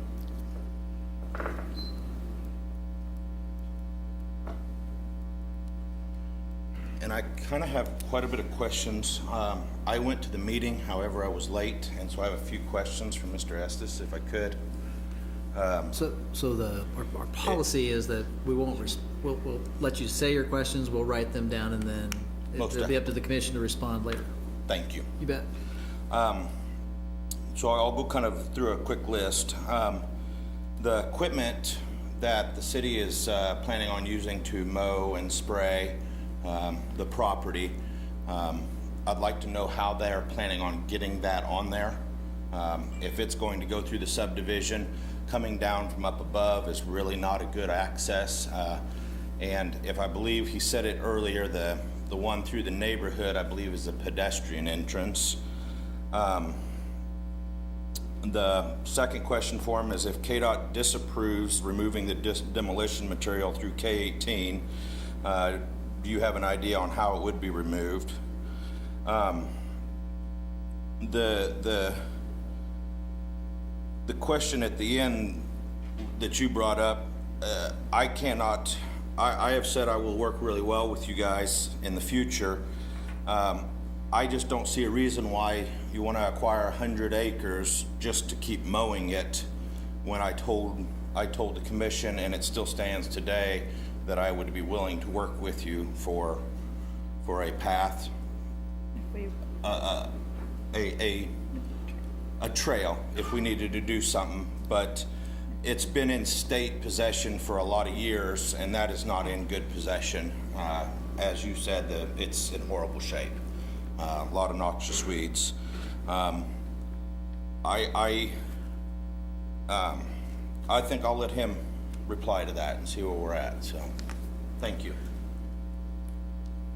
So the commission want to have all the public comment, and then we'll respond to any questions or comments at the end. I'm sorry. Is So- that all right? Or? No, you're fine. Yeah, no, you're fine. It's We're- just, if you have others to finish your 5 minutes out, that would be the time to do it. Okay. Okay. Sorry. Just not used to doing this. Right, it's new for us as well, so. The other issue is we had a fire located on this property sometime in the last 2 weeks. Brian can probably attest that the way they're accessing this property is supposed to be an easement to take care of the sewer pumping station that's located on it. And right now, they have people walking across private property to access this property. As he said, people are walking on it already. You had fire trucks on private property to access this fire, to put it out. And I think there needs to be a way of getting on the property that does not go through the subdivision if you're going to acquire it. There definitely has to be. And the problem comes is nothing from above is ever going to really work and work well. So I kind of want to, we already have issues with the property as it is now. And so I just wanted to quickly bring that up. The noxious weeds, he did a great job on that. I thought my estimation would have been a little bit higher, especially for a lot of man hours out there spraying and controlling it. So that's about all I have. I would be happy to answer any questions if you all have any. So Thank you. Okay, does someone else wish to come forward? Hi, good evening. My name is Caitlin Reddy. I live at 901 Bramblewood Lane, which our backyard essentially looks into this open space. I did speak at the February meeting. I just wanted to make a few comments. One, I think it's interesting that this PowerPoint is dated May 1st, which was the original, at least my understanding was when this was going to be brought up again without us being notified. So I just found that interesting. And then I wanted to ask who has actually been out to the site to see the property in question and has been through our neighborhood. I'm not sure if you're able to answer that now, but I would just like to pose that question. I keep hearing the term or the phrase park, and I share similar concerns to Mr. McKee in terms of what guarantees we have going forward as to this master plan. The initial proposal we heard back in February did reference a similar park in terms of Anberg Park. We heard the idea of even a BMX park, soccer fields, baseball fields, and then it was walked back very quickly to trails when it seemed apparent that there hadn't been much planning, kind of considering the community and neighborhood's concerns. I would just like to say that increased traffic in the neighborhood, whether pedestrian or vehicular, is really not something that our immediate cul-de-sac is really interested in at all. And I think many people in the neighborhood share similar concerns. So the other and the last point I'd like to make, as far as the open space currently and frequently being utilized currently, that's just simply not true. That's our backyard. We see who's out there on a regular basis, and it's very few people. I mean, the sign that's posted there is very clearly marked. It's for city access only. So my understanding is it would be trespassing to even go out there. So it's not frequently utilized currently. So those are my concerns, and I appreciate your time. Thank you. Caitlin, we need to Yes. have you sign in. Oh, yes. Excuse me. Does anyone else wish to speak? Aha, okay. Great job, Katie. Hi, my name is Aaron Conti. I live at 901 Bramblewood as well. Caitlin's my wife. The last time she was here, I think she read off something that I had written, and I was in a drash in the field, so I appreciate actually being able to be here. I spoke with Mr. Easties this past week. I appreciate him taking the time to sit down with me and explain some of the kind of the acknowledgments that they had, kind of some of the issues that we had, like my wife said, about notice. That was a pretty big issue that we talked about. I actually spoke to him when I was in Germany, and I think maybe that helped us kind of get to a point where we had a city meeting. So I think pretty much the themes that I've understood and kind of the development we've had, and the reason there's been so much contention is because there really wasn't communication and transparency in the beginning. I think that's one of the biggest issues. We spoke about that and how that is something that as municipalities, as cities that maybe are smaller, that there's something they can improve on in that.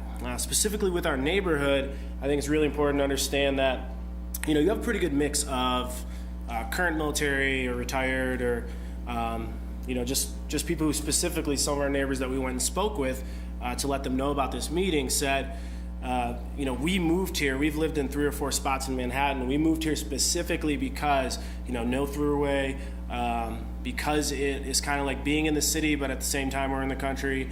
And as far as military members go, Colonel, General, I don't have to explain that, having 2 entry egress points with only 1 avenue of approach makes people feel comfortable. We know throughout the day that anyone in our neighborhood, unless it's one of the new houses, is probably going to be one of our neighbors. Like we talked about that, develop that pedestrian access that's there. There's not even a road there. I know there's lots plotted out, but I don't know when Jerry from Landmark Real Estate plans on doing anything to expand that. Right now he's just working on the area. There's 2 new houses, one in our cul-de-sac, one on the corner, so that's further developing. I know that there's talk of that city access point becoming a pedestrian easement, and obviously our court would be against that because where are pedestrians outside of our neighborhood going to park, but in there? So I would ask that if there is going to be a pedestrian access point, the city really works with kind of enforcing or kind of managing where parking would be, because you can't just walk from other neighborhoods. You drive to our point if you wanted to get there. You'd park up at the other ones if I'm going off of the plan. But to actually be in our neighborhood, start your trail there, use that loop, you would park in our neighborhood. I would also say that, open space, I agree the vision, I think the recommendations are fine. But I think that one of the big problems we have is, right, what's to stop the recommendations from being phase 1 and then all of a sudden phase 2 kicks in? But I think that's one of the biggest concerns that we have. I would say that, 99 acres of open space, that's great. I would also say that if you have a local business owner, a farmer, our house sits, I think, on his old lettuce patch. But if you have someone who's willing to work with you guys to grant an easement for what you are saying the actual vision is, that's something the commission should consider, why we wouldn't want to have a local business that's generating, some kind of income for the surrounding community, to have a lot of that land to develop with kind of that guarantee. Now, if the city develops it, I don't think it's going to be possible because it is going to be strictly for a donation for public use. So it's not like they could then say, Mr. Britt, take a bunch of the acreage so that you can farm it. It's going to be strictly what it's there for, to look at. And I love looking at it. But I just wanted to make sure that in the future there's transparency and communication, and you really kind of reach out to us, because honestly that was a big issue, and had this been the way it was approached in the beginning, I don't think we'd probably get some of the cautious tones that you're hearing from people right now. Thank you. Thank you, Aaron. Are there others that wish to speak this evening with regard to this proposal? If you'd like to make your way to the microphone.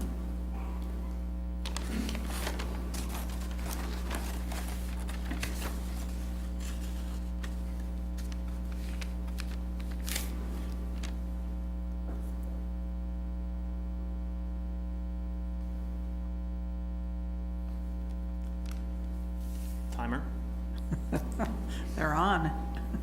My name's Aaron Oppel. I live at 321 Ridge Drive, nowhere near this plot of land, but a local entrepreneur. I had a bicycle shop down in Aggieville for the better part of a decade. And towards the end of my time owning that business, I realized that I was stretching myself a little bit thin. I've always been in a position where I want to do what's best for Manhattan, in whatever I'm doing, whatever service that is. And I figured out that owning a bicycle shop was not the best thing for Manhattan, or at least the best thing that I could be doing for Manhattan. Manhattan needed more trails. It needed an advocate for trails. It needed race promotion. It needed a way to make quality of place an economic driver in the community. Because we often look at these plots of land, we look at these places, and we say, you're going to put a trail in there and you're going to spend $20, $30, $40, $50, $60,000. How is that going to make us money? Parks don't make money, but bringing people into this community makes everybody money. Subsequently, and on your consent agenda, part of that $3.5 million you guys approved in payments today, some of that went to a new company that I started that builds trails here in town. So as part of these park developments, as we move forward in the future, yes, I have a vested interest in it, but the monetary side of that has only happened in the last 18 months. I've been advocating for trails, for open space, and for quality of place amenities here in Manhattan for over a decade. And most of my trail construction in the area has been volunteer. These kinds of amenities are what are going to attract the people to work at Ultra Ice in the future. They are what are going to help attract military families to stay in the community in the future. They are what are going to help attract bigger businesses, help fill out your tech park in the future. It's not monetary incentives from Advantage Manhattan or other things like that. They're following the workforce, and we have to do things to drive our workforce. As far as all of the site planning, the plan that's been put forward, I personally believe we went a little bit too far. It's too complicated. We haven't master planned this. All of these questions haven't been answered yet because that's not the intent. We're trying to figure out, should we have this land? Can we be given this land for free? This is a domino that is getting ready to fall that's going to allow other dominoes to fall. The VMI tract, 100 acres, great. There's also the same neighborhood that they live in, there's a bunch of environmental easements. There's an owner interest in donating that land. Now you have connectivity from Lee Mill Heights through that environmental tract, which could become future park land, to the VMI, to Stonehaven, which has another 40 acres and a lake that they want to donate for parks. We're creating a picture for quality of place in Manhattan. But the domino has to fall somewhere, and we have to be willing to accept that that's the right decision for the community at large. That's all I've got.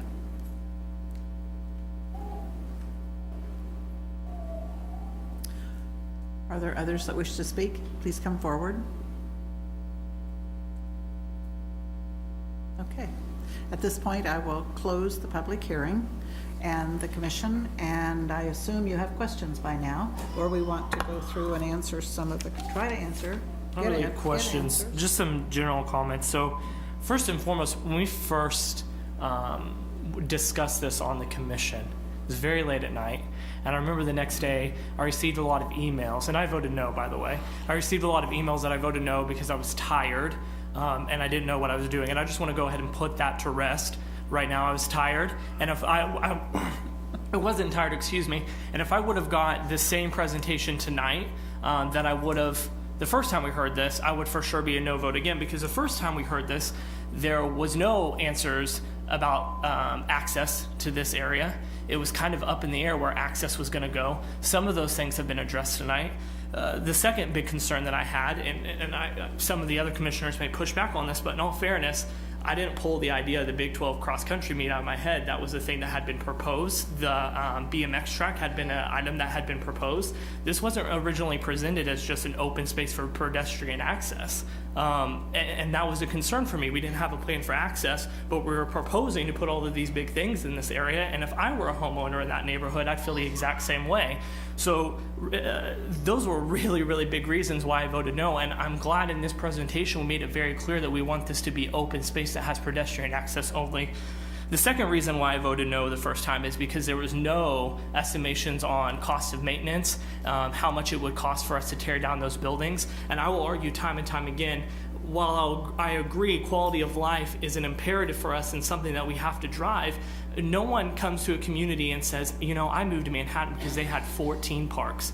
They say, I moved to Manhattan because they had great quality parks. And I would make the argument that sometimes we don't do the best job of maintaining facilities and investing in the parks that we currently have. So I'd hate to see $50,000, you know, a year or whatever it was, because we had no idea what the cost was, go to this piece of land just because we wanted to own it. Again, so I appreciate the research that was put in so that we have those numbers now. We know how much that annual cost is going to be, because at the end of the day, we're working from the same budget. So that $12,500 is less investment that's going to go into other parks and other facilities within the community that also contribute to quality of life. And the other reason I voted no is because I agree that trails is a priority in Manhattan, but it was communicated to us that night that even if we didn't take on this piece of land, there was still a chance that we could get the easement for those trails. And I agreed that the trails was the most appealing part of this, and so even if we said no to the land, there was still a chance for us to get the easement. I still have a lot of those same concerns, and I want to listen to the rest of the commissioners' comments before I decide how I'll vote. The only thing that I want to say to the group of neighbors here is that I 150% agree with you that there should not be vehicular access through your neighborhood, and if we vote to take on this land tonight, as long as I'm on the commission, I will ensure that we keep that promise, since apparently there's nothing that we can put in law or in the ordinance that maintains we keep that promise. if this is truly going to be used as a pedestrian access and just open green space, then I'm all for it. But I just hope political whims 2, 3, 4 years from now don't change that, and we maintain that promise if we choose to take on this land. I want to ask one question. We have access now, utility access to that pump station. It was alluded that that was limited to that, but is that true? So I think that's, Brian and Katie may want to jump in on that. That was also one of Mr. Britt's question is relative to accesses. I'm not sure whether the fire vehicles used that or they used other mechanisms to get there. I don't know if that was our guys or Riley County or what that situation was, but. Our vehicle, obviously our fire truck has to stay on the roadway. So we were probably in the neighborhood using a booster line off the truck. When the county arrived, I'm sure they used the utility access to get onto the site that they probably didn't drive through somebody's yard. So I'm going to pull up the plat real quick, Commissioner, so we can look at it, see exactly what we do have.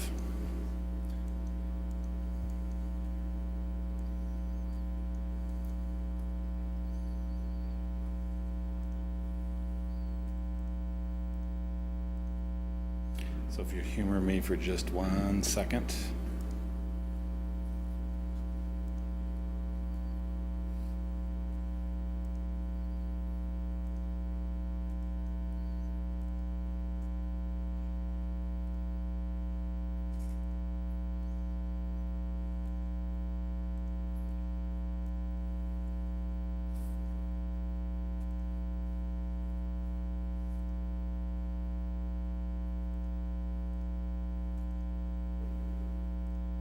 So this is the existing plat. Brian Johnson, City Engineer, Mayor, Commissioners, thank you for your time this evening. So this is the existing plat that's in effect as of today. And this access right here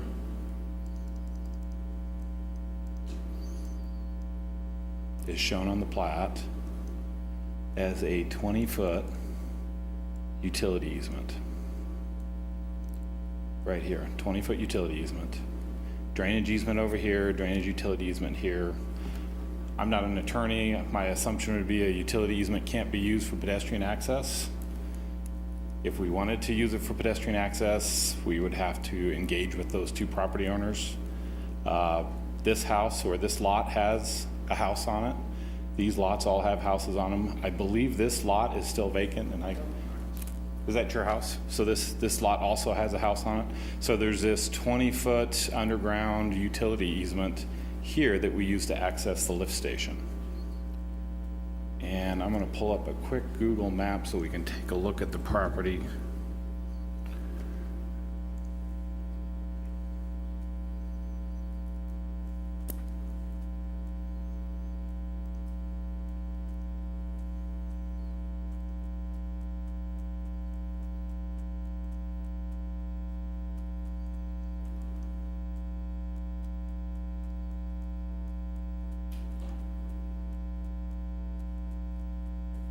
So this is a little older picture, and let's see if we can drop down and take a look at the access point or lack thereof. So this is the March 2016 picture.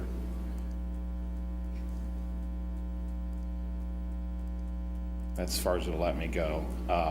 So here's that paved access. This is the access that we use to get to that lift station. Lift station is a critical piece of our infrastructure, pumps roughly 600 to 700,000 gallons of wastewater a day. It's sized to pump up to 3 million, so everything from this lift station all the way out to the airport comes to here and then gets pumped up over the hill.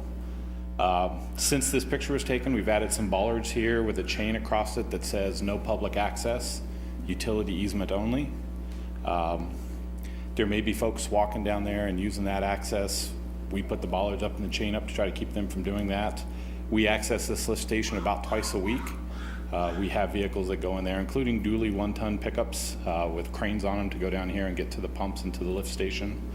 I believe, and I will defer to the neighborhood, I believe all of these have houses on them now, is that correct? and then there's a house here, and then there's a house on the corner. You're the house on the corner? Is there a house here?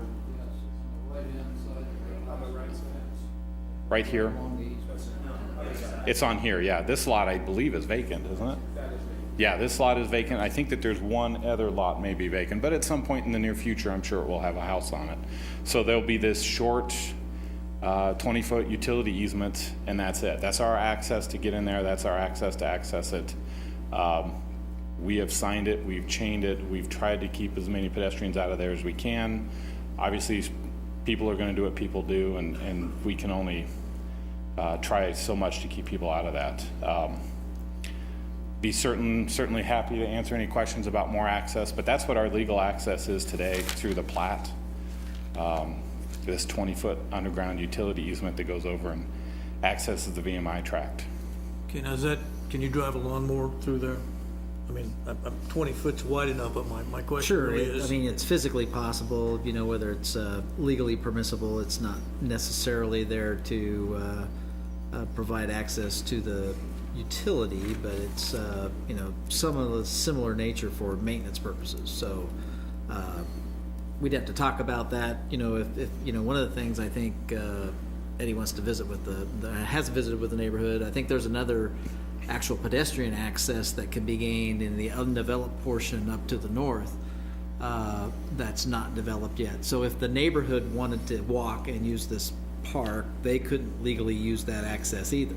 They'd have to walk up to the undeveloped area to the future development for the access. I believe it's right here. One of the things to talk about in the future is, you know, how does the neighborhood want pedestrian access out of there for themselves? And if so, where would that be desired? And the challenge there is you can't just limit it to their, if it's a public access, it's open for everybody. So then what I heard is if there's a desire for that, then maybe we need to look at a parking area that's not in the neighborhood that people can access it. So those are some of the challenges to work through in the master planning process and that aspect of things. And if it does want to be utilized for access, then we need to purchase that right. Okay, I just want to be sure we can get the mowers in there, you know, for the time being. I think that part of the big concern about all these vehicles is the fact that there is no access is actually works in benefit of the neighborhood because it can't be developed. That's how I've always seen it. I mean, if you can't, you're not going to see soccer fields in there. Everybody's worried about baseball fields because you can't build a parking lot in there. It just won't work. So it's going to be green space. And I also have a little bit more confidence in future commissions. You like Commissioner McGee said, I'll be here 3 more years and I'm just not going to support anybody driving through there. So that's 2 votes anyway for a while. And I just don't see that coming up as a change. And when I look at the long-range plan, the trail connectivity and all of that, this is just a golden opportunity to get those 99 acres. And I also don't have any fear of the cost of building the trails because nothing says we have to build those this year or next year or the year after. You know, it's not being mowed now. It's not being taken care of now. So only thing that can happen is it's going to get better over time. And we've got a sales tax that said we're going to build trails and it's designed to be incremental. So it's not like instantly a bunch of tractors are going to go out there and put in 3 miles worth of trail. It's going to take a while for that to happen. But I think, I voted for it yes the first time, but I was not listening to what everybody said. I just didn't envision all those disasters happening.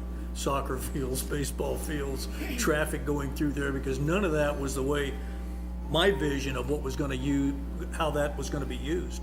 And I think the presentation tonight was closer in line with how I envisioned that going to take place. And it just behooves, whoever's on the commission to in the future to honor that and not make any great changes. But again, if you're worried about ball fields, look at the elevation. That's all in floodplain. There's no way you're going to put a baseball field down there or a soccer field. The cost would it would bankrupt us. We just couldn't do it because of all the soil that they removed out of there. And I think, the answer tonight of, KDOT granting us temporary access to demolish the buildings and stuff will solve that problem of any large construction equipment going through the housing development. So here's the floodplain that you just mentioned. All of this red is floodplain, current Yeah, because floodplain. we thought at one point of maybe putting a well field in there. Yeah. I remember a couple of years ago, thought about buying it to put a water plant there, which might not have been something the neighborhood liked at all. No. But the floodplain, drove that out of there. So I think there's adequate protections there, and I trust that, future commissions and the city staff will stick with the master plan idea of keeping this, like Warner Park. Warner Park's been there for how long? Hadn't been a problem, and the neighborhood up there has the same concerns about parking lots and overdevelopment of the park. So I'm still in favor of the project. I think the briefing addressed a lot of the concerns much better tonight than the last one, and so I'm going to vote yes again. And we've done some initial geology on this piece of property, and it is not conducive to water wells.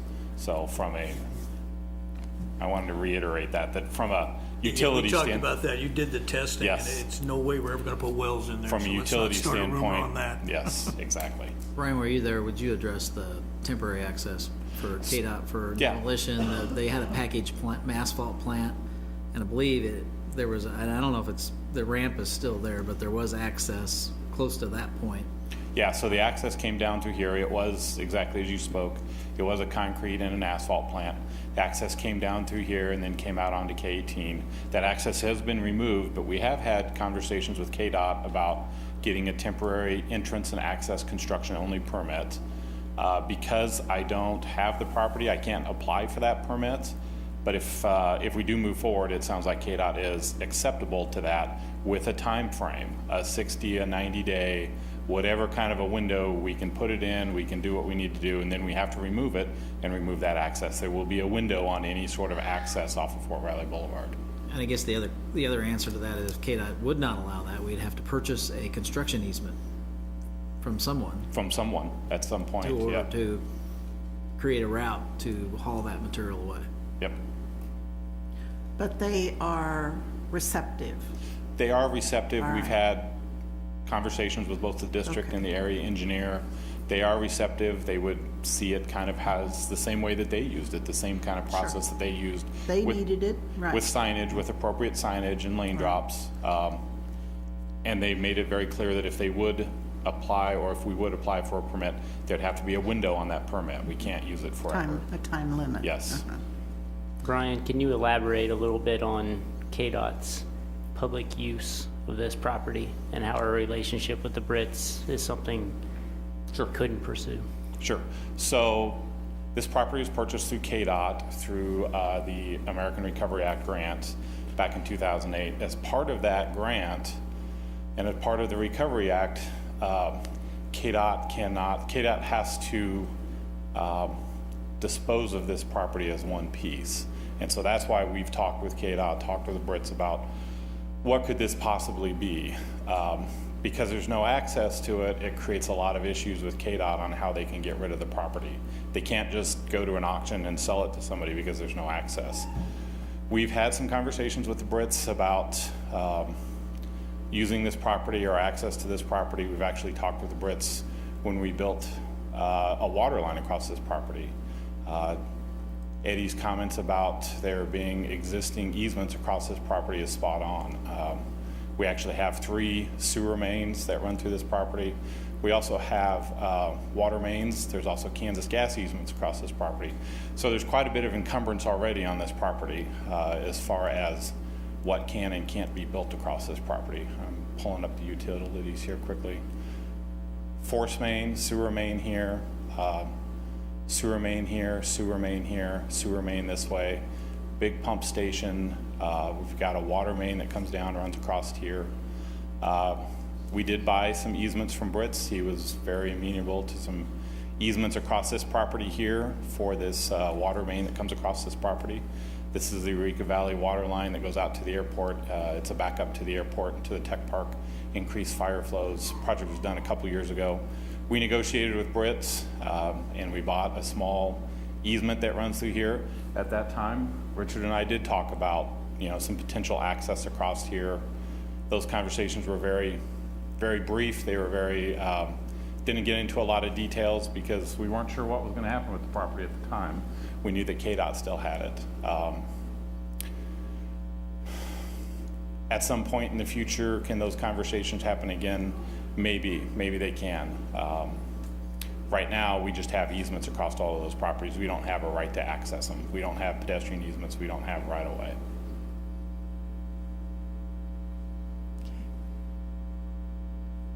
So we, thank you, that's important clarification. We did talk about a fire, and no matter what, the KDOT access would go away, and there would still be a need for us to have, and I know some subdivisions have like a fire access that's a special thing that only is used or not used. Hopefully you don't have fires. But so that's something that would need to be solved, right? I'm going to defer to the fire department. I don't know that I expect you to. I think we're looking at, do we accept the land? I'm not sure we can have all of the answers tonight, but we can certainly do a good faith kind of intention to solve some of these issues and commit. You want to, or me too? Going through private property, going through some of these, put out the fire. You don't want to, huh? So as part of, let me back up a little bit, so I give you some clarification. As part of the KDOT agreement to the City of Manhattan, if they were to give us this property, it has to remain in public use. That's not only part of the agreement, it's also part of the American Recovery Grant. We can't get this property and sell it to a developer 10 years down the road. This property was condemned, it went through the court system. As part of the condemnation process, we can't turn around and give this to a developer, or we can't sell this property later or do anything later with this property because it went through the condemnation process. One of the questions I had at the last meeting was the possibility maybe we could mow it and bale it for our own use, not to sell, but we have hay needs like at the zoo and possibly the animal shelter, those kinds of things. And I was hoping that we would not have to buy hay if we had our own hay maker. We do that to a certain extent at Warner Park and at Sunrise Cemetery. And that's pretty much all the hay you need then? Yes. That's all the hay you need? Okay. I mean, the quality of grass would have to improve greatly before we would get to that point. Well, that would be true. Okay. Yeah, but that's certainly possible. Okay, thank you, Eddie. I appreciate that. So I want to systematically go through the other questions that the audience asked because I want to keep, that trust. Who of the commissioners have been to the site? Was the question. So 3, 4. Okay. I've driven the peripheral, but I have not gone out there at all, other than just up to the entrance of that trail, of that pub. Yeah, okay. So, does that pretty much answer your question? Caitlin? Your question was, who has gone to the site, right? Yes, ma'am. I was curious who had actually driven through the neighborhood and been in the neighborhood. Oh, I've been in the neighborhood a lot, but I don't go down into there because access is restricted. Okay. What guarantees are there for a master plan? And we haven't heard from Wyatt Thompson at all. Are we able to hear from Wyatt this evening with regard to the master plan and what ideas you might have? Yeah, good evening, Commissioners. Wyatt Thompson, Assistant Director at Parks and Recreation. Certainly a master plan is something that we would recommend should we acquire the property. Obviously, as you know, master plans take a good deal of time and effort, resources from staff. We have been doing a lot of them in-house. We haven't been consulting that work out. We have 3 that we're engaged in right now. It seemed premature to master plan a property that we don't yet own, especially given other workloads that we have. Should we acquire the property, we would certainly engage the neighborhood as we did with the Roger Schultz Park or the park at Lee Mill Heights as you know it. Find out what folks in this neighborhood in Scenic Meadows, the folks in the yet to be developed Stonehaven area, other folks in Lee Mill Heights who through trail access could walk here, what type of uses, if any, would those residents like to see. Some of the ideas that we talked about at the previous meeting were things that we heard through the planning process for the park at Lee Mill Heights. Dog park, bicycle pump track, BMX. When we say that, I don't think we envision motorcycle type bikes. We envisioned bicycle bikes, mountain bike type courses. There were a variety of things that we heard from residents as part of that other park planning process that just didn't fit in the landscape of that park. And due to the size, the shape, the topography of that other park, we couldn't accommodate those uses. We tossed them out for discussion at the previous discussions about might those uses be appropriate here. I don't think we ever were recommending at the previous meeting, nor tonight, that those are the uses that would occur. Those were questions that I think that we had heard from residents, maybe not the residents that are here tonight, but other residents. And so those were starting points for conversations as part of that master plan process. So yes, I think we'd do a master plan, we'd engage with neighbors, we'd find out what they'd like to see. Be a longer term. Yes, absolutely. Another question had to do with increased traffic in the cul-de-sac area and just that people are accessing that easement even though there's a sign.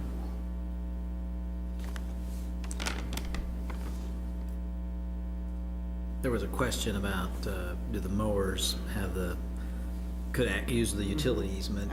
We believe an argument can certainly be made that the mowers are maintenance vehicles. The mowers could mow across the easement for the property that we do maintain. So we do believe mowers could.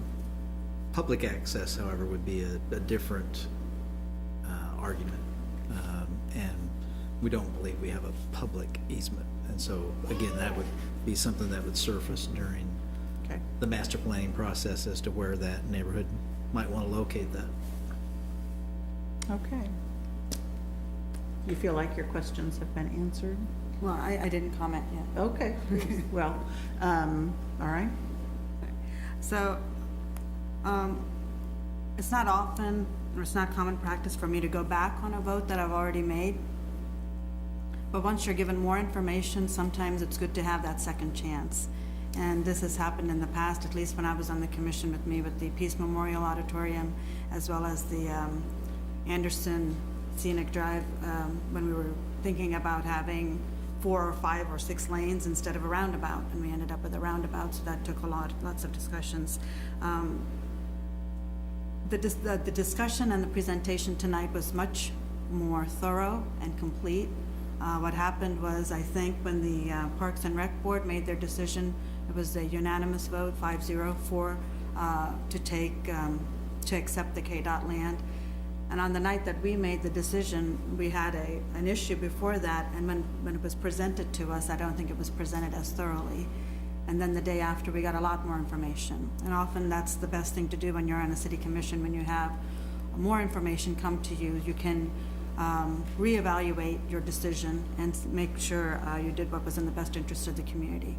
And I do feel tonight I would be more favorable of voting yes on this particular option because I do think it's in the best interest of the community. I think all the discussions we've had as far as access and mowing and noxious weeds and all of this, it's been more clear tonight than it was on the previous night when we had to make that decision.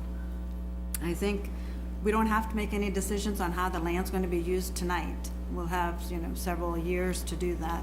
Tonight, we just have to see if we want to accept the land. And once we do that, I do believe it's going to end up being hopefully what the neighborhood wants that's living in that area, not having such congested traffic. I certainly understand that part of it. But also what's in the best interest of the community as far as trails.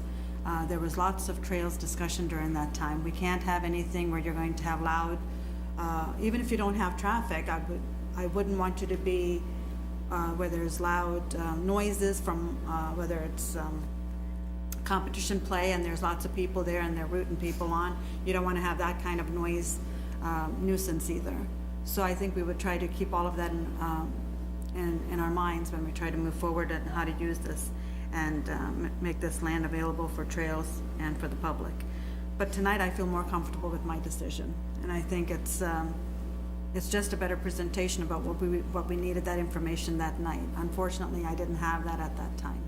So that's the way I'm leaning tonight, and I think this would be in the best use for Manhattan. And just a couple of things. Number one, what is the capacity of the site? And as Commissioner Butler has already pointed out, this is 11 feet below our 100-year flood.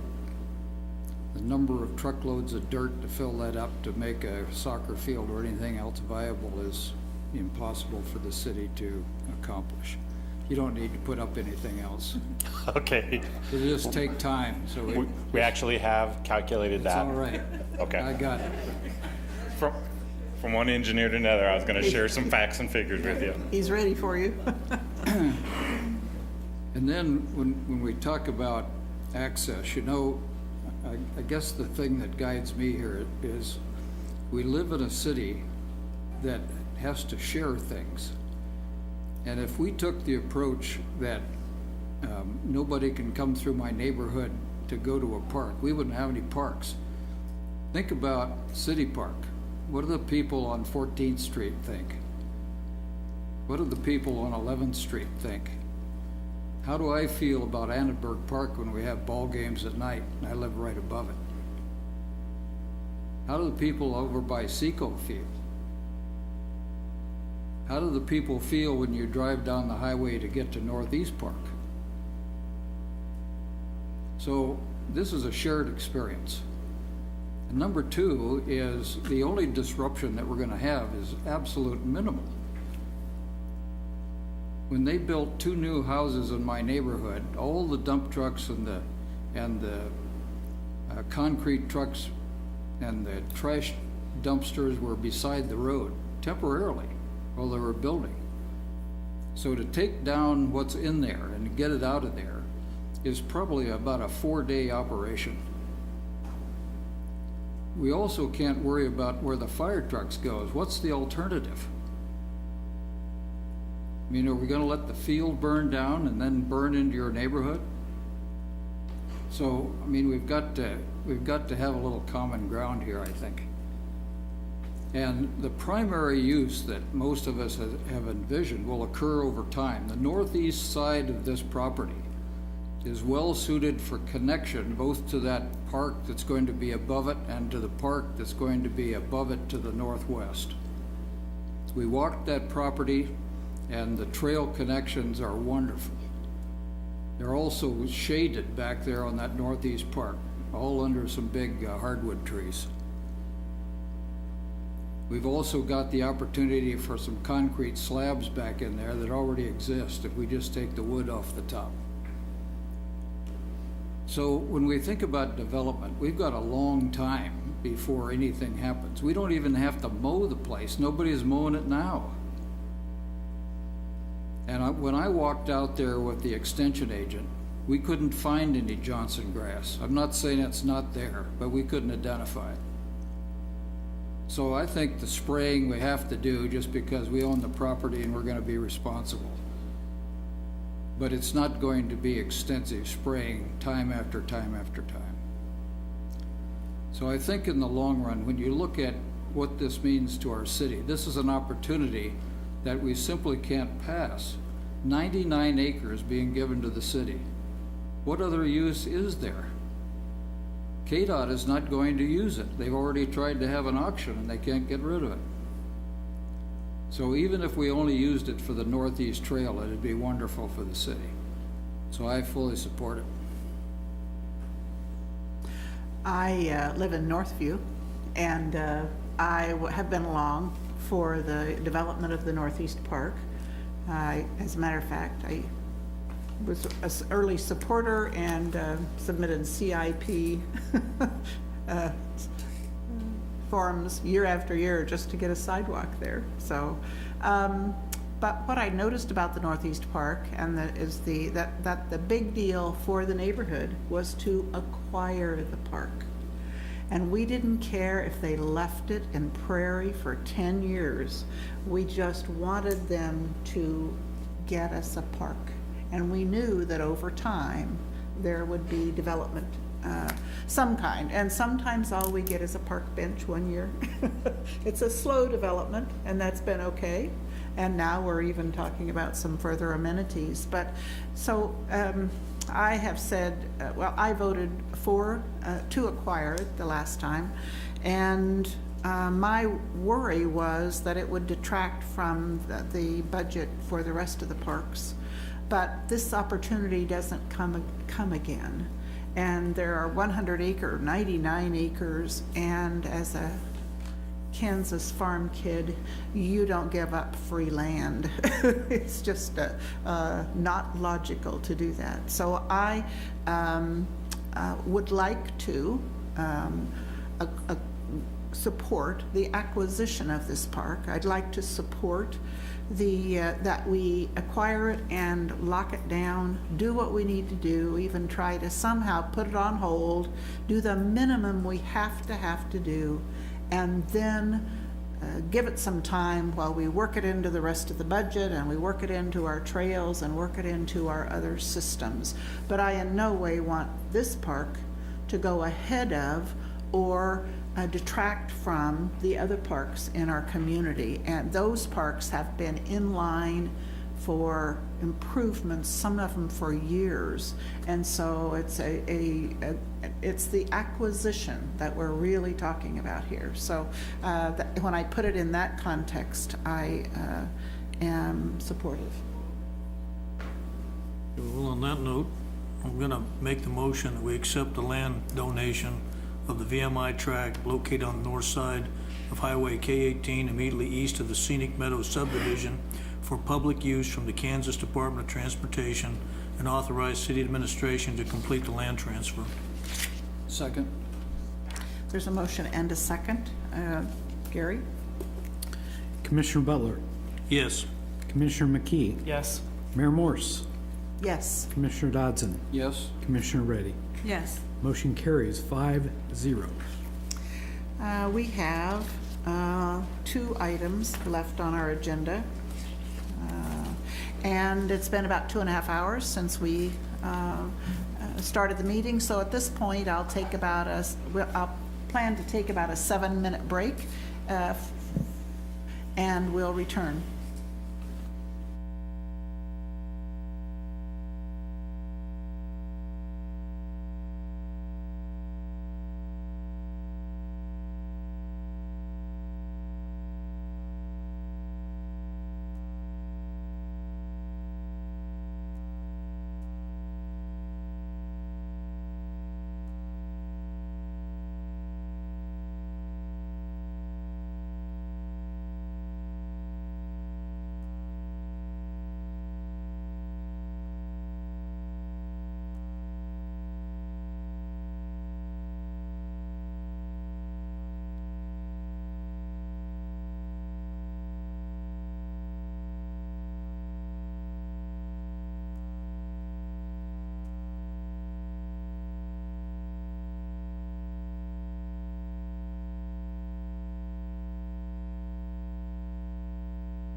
Okay, at this time, we will reconvene.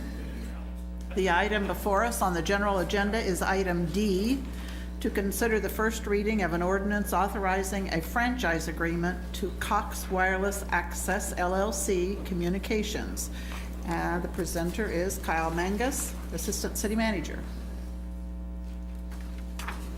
Thanks, Mayor, Commissioners. Pull this up real quick. I have a very brief presentation, and then Cox had some representatives here. Megan Bottenberg, their Manager of Government Affairs for Kansas, and Eric Berry, their Director of Business Development for Small Cells, can answer some questions or provide any other info that you might want. But basically, we're talking about small cells. This agreement itself provides grants Cox Wireless to be a wireless infrastructure provider. I just kind of wanted to highlight, we did a similar agreement to this in 2015, which is now with Zio. At the time it was it's been Wildflower Ideatech, now it's Zio. This is structured very similarly to that. Basically, some of the highlights of the agreement itself, I guess getting back to the need for small cells. What are small cells? You know, we all have cell phones that are running clocks or not running clocks that don't work, but we have more laptops, we have more tablets. So when you're talking about densification and wireless bandwidth, these cell providers like Verizon, Sprint, etc., they want to build their density and provide either better or maintain their level of service they have in communities as more people are pulling off of that bandwidth. So small cells, they used to have macro towers. You see these giant towers on the outskirts of town. As they wanted to get more controlled in smaller areas, they decided this small cell model is something they've gone to. So within that, there's $1,000 per pole permit fee, 5% franchise fee of those gross revenues. It's similar in a 5-year agreement. Basically, for the location of those poles, types of poles, etc., there's a permitting process that they'll work with the city engineer on where those might go in the community. Brian Johnson, when we were working with Ideatech, we would meet with Brian, we would talk with the city forester to look at trees in the area, etc., on location of those. And then basically Cox constructs and maintains those poles. Cox was nice enough to send some of these examples of what these solutions might look like. Kind of hard to see a little bit, but you can see up here kind of the cabinets attached to a light pole, and some equipment attached here that I don't know these exact brands, but then there's an integrated cabinet. And they also have some that they've talked about putting on kind of strand mounted installations.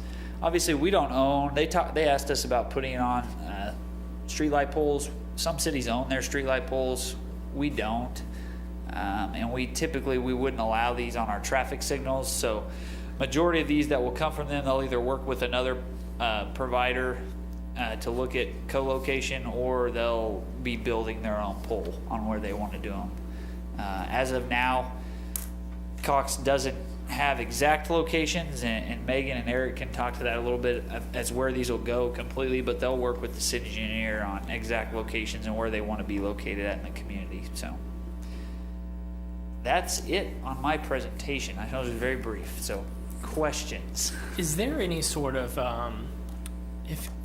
let's say that we issued a permit to build in a public easement, and let's just say it happened to be in a neighborhood, is there any sort of appeal process that the neighborhood or the person adjacent to the public easement could go through and be like, no, we really, really don't want that there? Not in the franchise agreement itself. I mean, they're in the right-of-way, so they have the right to be in the right-of-way. I think that when we go through our permitting process, we work with the engineer, the forester, we work with the neighbors a little bit. Brian, you might be able to speak to this some, but if we get a lot of pushback from that, we try to locate an area where we're not going to be in. We have 2 nice manicured front lawns, and we're going to jab that right in the middle between them. And we also don't want to be in sight zones for turn lanes and stuff when we're coming up to an intersection. So how we did the Ideatech permits, Idea Tech gave us like a 50-foot radius for their reception that they wanted to be in. Then we met on site with them and looked at the best possible location within that circle. We probably rejected 2/3 of their permit applications the first time around, and we had to go back and find another location. All of the Idea Tech permits, I believe, are either in alleys or in backyards. I can't think of a location that we have in front of a house or in front of a yard. We avoided those. Idea Tech wanted to avoid those because they don't want them in front of people's houses either. I haven't spoken with Cox yet. You know, I don't know if that's the same kind of process we're going to use, but that seemed to work the best when they gave us kind of a zone that they wanted to be in.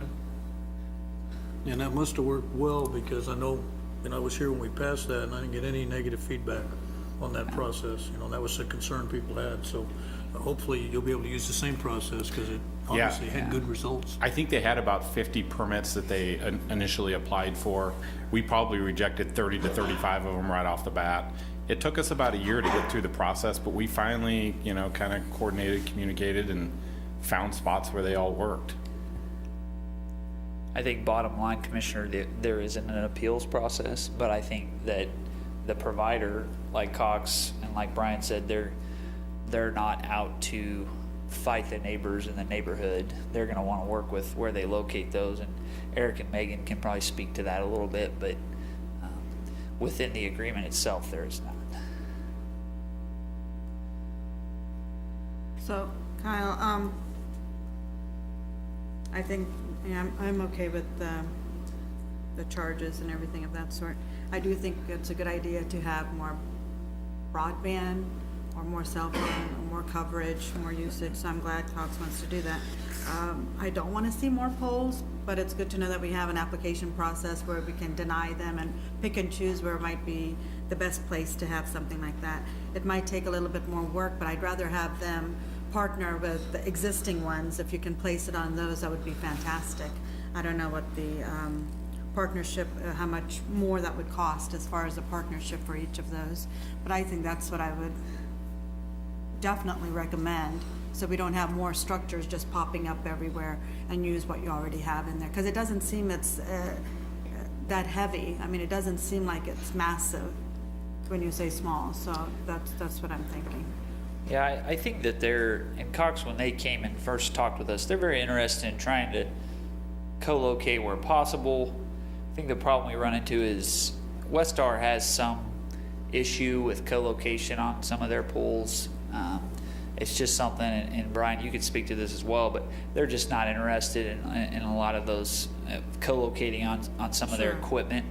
It's just kind of a policy that they've adopted over time. So really it gets back down to putting poles in the ground, because we're not going to allow them on our traffic signals where we have our equipment, and could cause some issues there. So we definitely want to work with them, like I said, on location and whatnot, but we cannot force them to co-locate with someone else. But I think they're willing to work and where they can. That would be my first preference, to see what other entities, what other agencies, what else is there that they can put it onto. Is it just poles, or are there other types of things, structures that are upright? I don't know what that consists of, but I'd rather lean that way than looking at just more structures going up everywhere.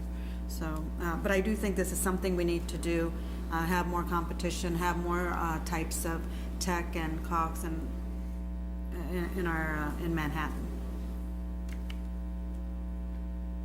Yeah, not that I have to, but I don't understand this as a business. I don't know when we know how many of these is enough. You know, we get Cox, Verizon, we get AT&T, we have a franchise law, unfortunately, in the state of Kansas, which doesn't do us any favors. But that being said, when they come into Manhattan, how do we gauge when we're at capacity, or when we have enough for the number of devices that we have?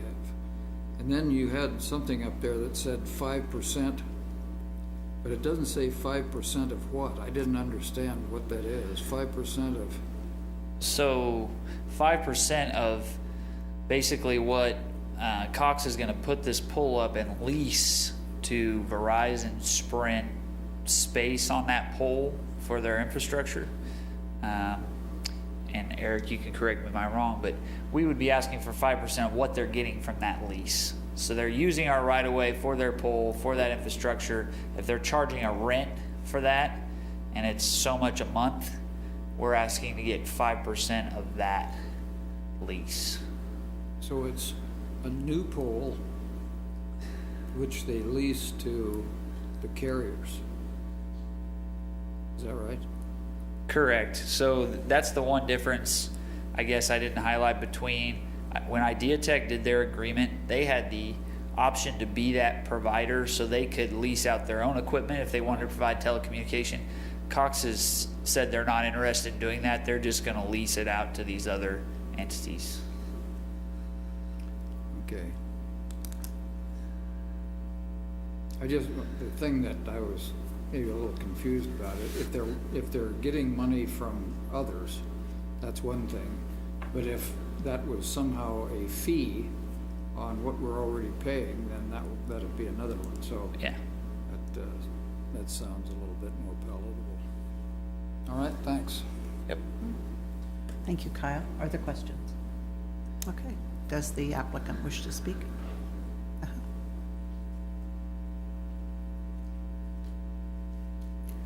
Good evening.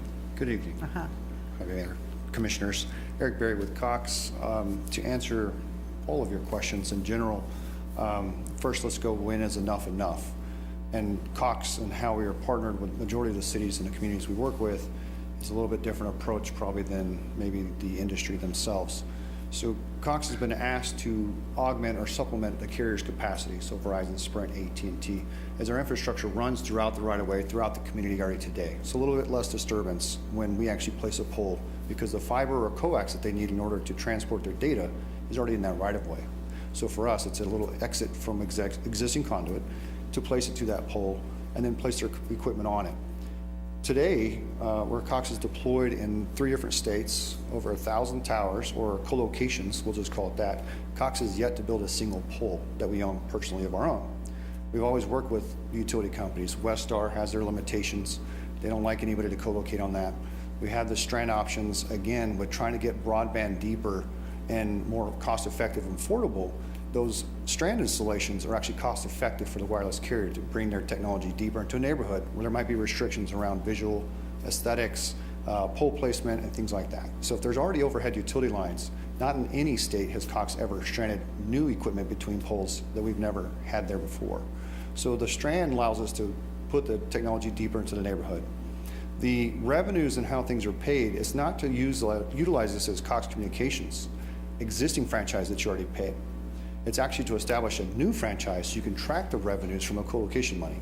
So if we're putting a pole up within the city of Manhattan and we pay our permitting fees and we have 2 customers on there, we always make sure we build these to have 2 folks on there. So we're not putting a pole every so many feet down the road. We make sure everything is incorporated into 1 pole for 2 customers at least, and you're receiving 5% of those attachment revenues that they're paying to our company.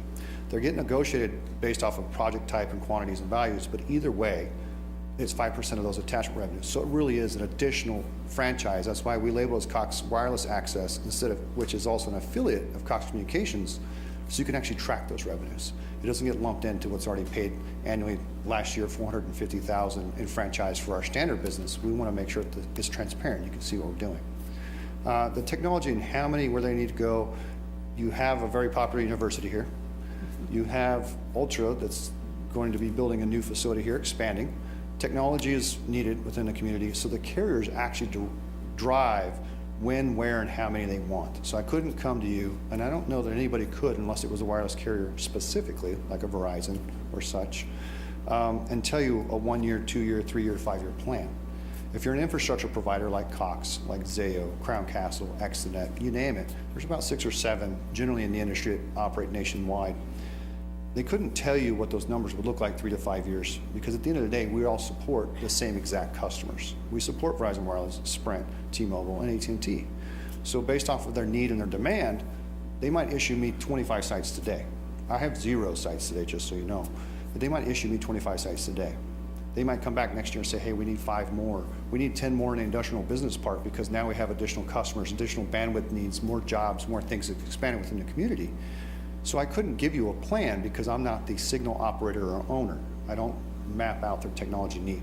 But we absolutely are here to support placement, make sure we're not putting them in people's front yards. Like I said, we have a little over 1,000 projects today, 1,038 co-locations is what I like to call them, because Cox has yet to own a pole with any of our customers in any community.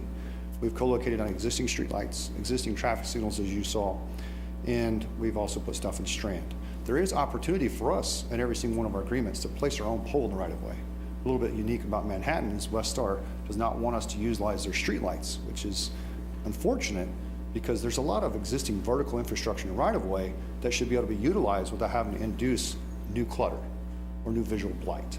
So that's just something else that we're working on in the background with Westar. We haven't let it go to sleep. You know, we're still working on that. But the alternatives is to figure out, like you said, if you own your own bus stops, there's an existing structure there. It already has a roof on it. So why not take a pole off the backside of that and increase the pole height in order to add additional technology and utilize a structure that was already there? The impact to visual and to people looking at things as you're building in the right-of-way is 2 to 3 weeks during the process of building it. There's a lot of concerns, a lot of issues, site placement, locations and things we work out and planning where these locations are gonna go. And then while the disturbance is there, eventually as you're driving by, you don't really notice these things, right? I mean, you notice them because they're taller or there's something there, but it's not a new pole in the right-of-way. It might have been a pole on a bus stop. In Westar's case, it would have been a streetlight that was there.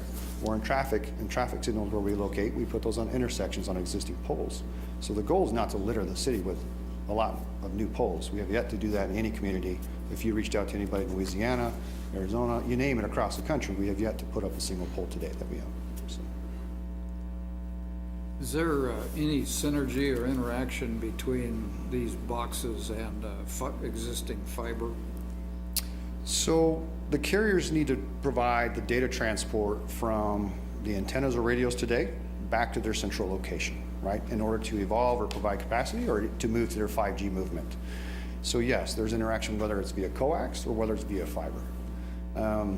So they're actually attached to our network. That's why they've asked us to come in and work on some of these projects for them. We're already in that right of way. We have some of the infrastructure. We connect a lot of their cell sites today. So we do tie them into our network in order to take them back where they need to go. So the majority of your mounted small cells, are these strand mounted? Is that what you're planning here? Because if you don't have a pole, then you can't do these these look like streetlights aesthetically. Exactly. Yeah. So those there are streetlights or traffic signal examples in cities that actually own their own infrastructure. Okay. Right? There's also cities that don't own their own infrastructure, like Oklahoma City, Yeah. right? So Oklahoma Gas and Electric owns all of their streetlights. They own their traffic signals besides a small part of downtown. Yeah.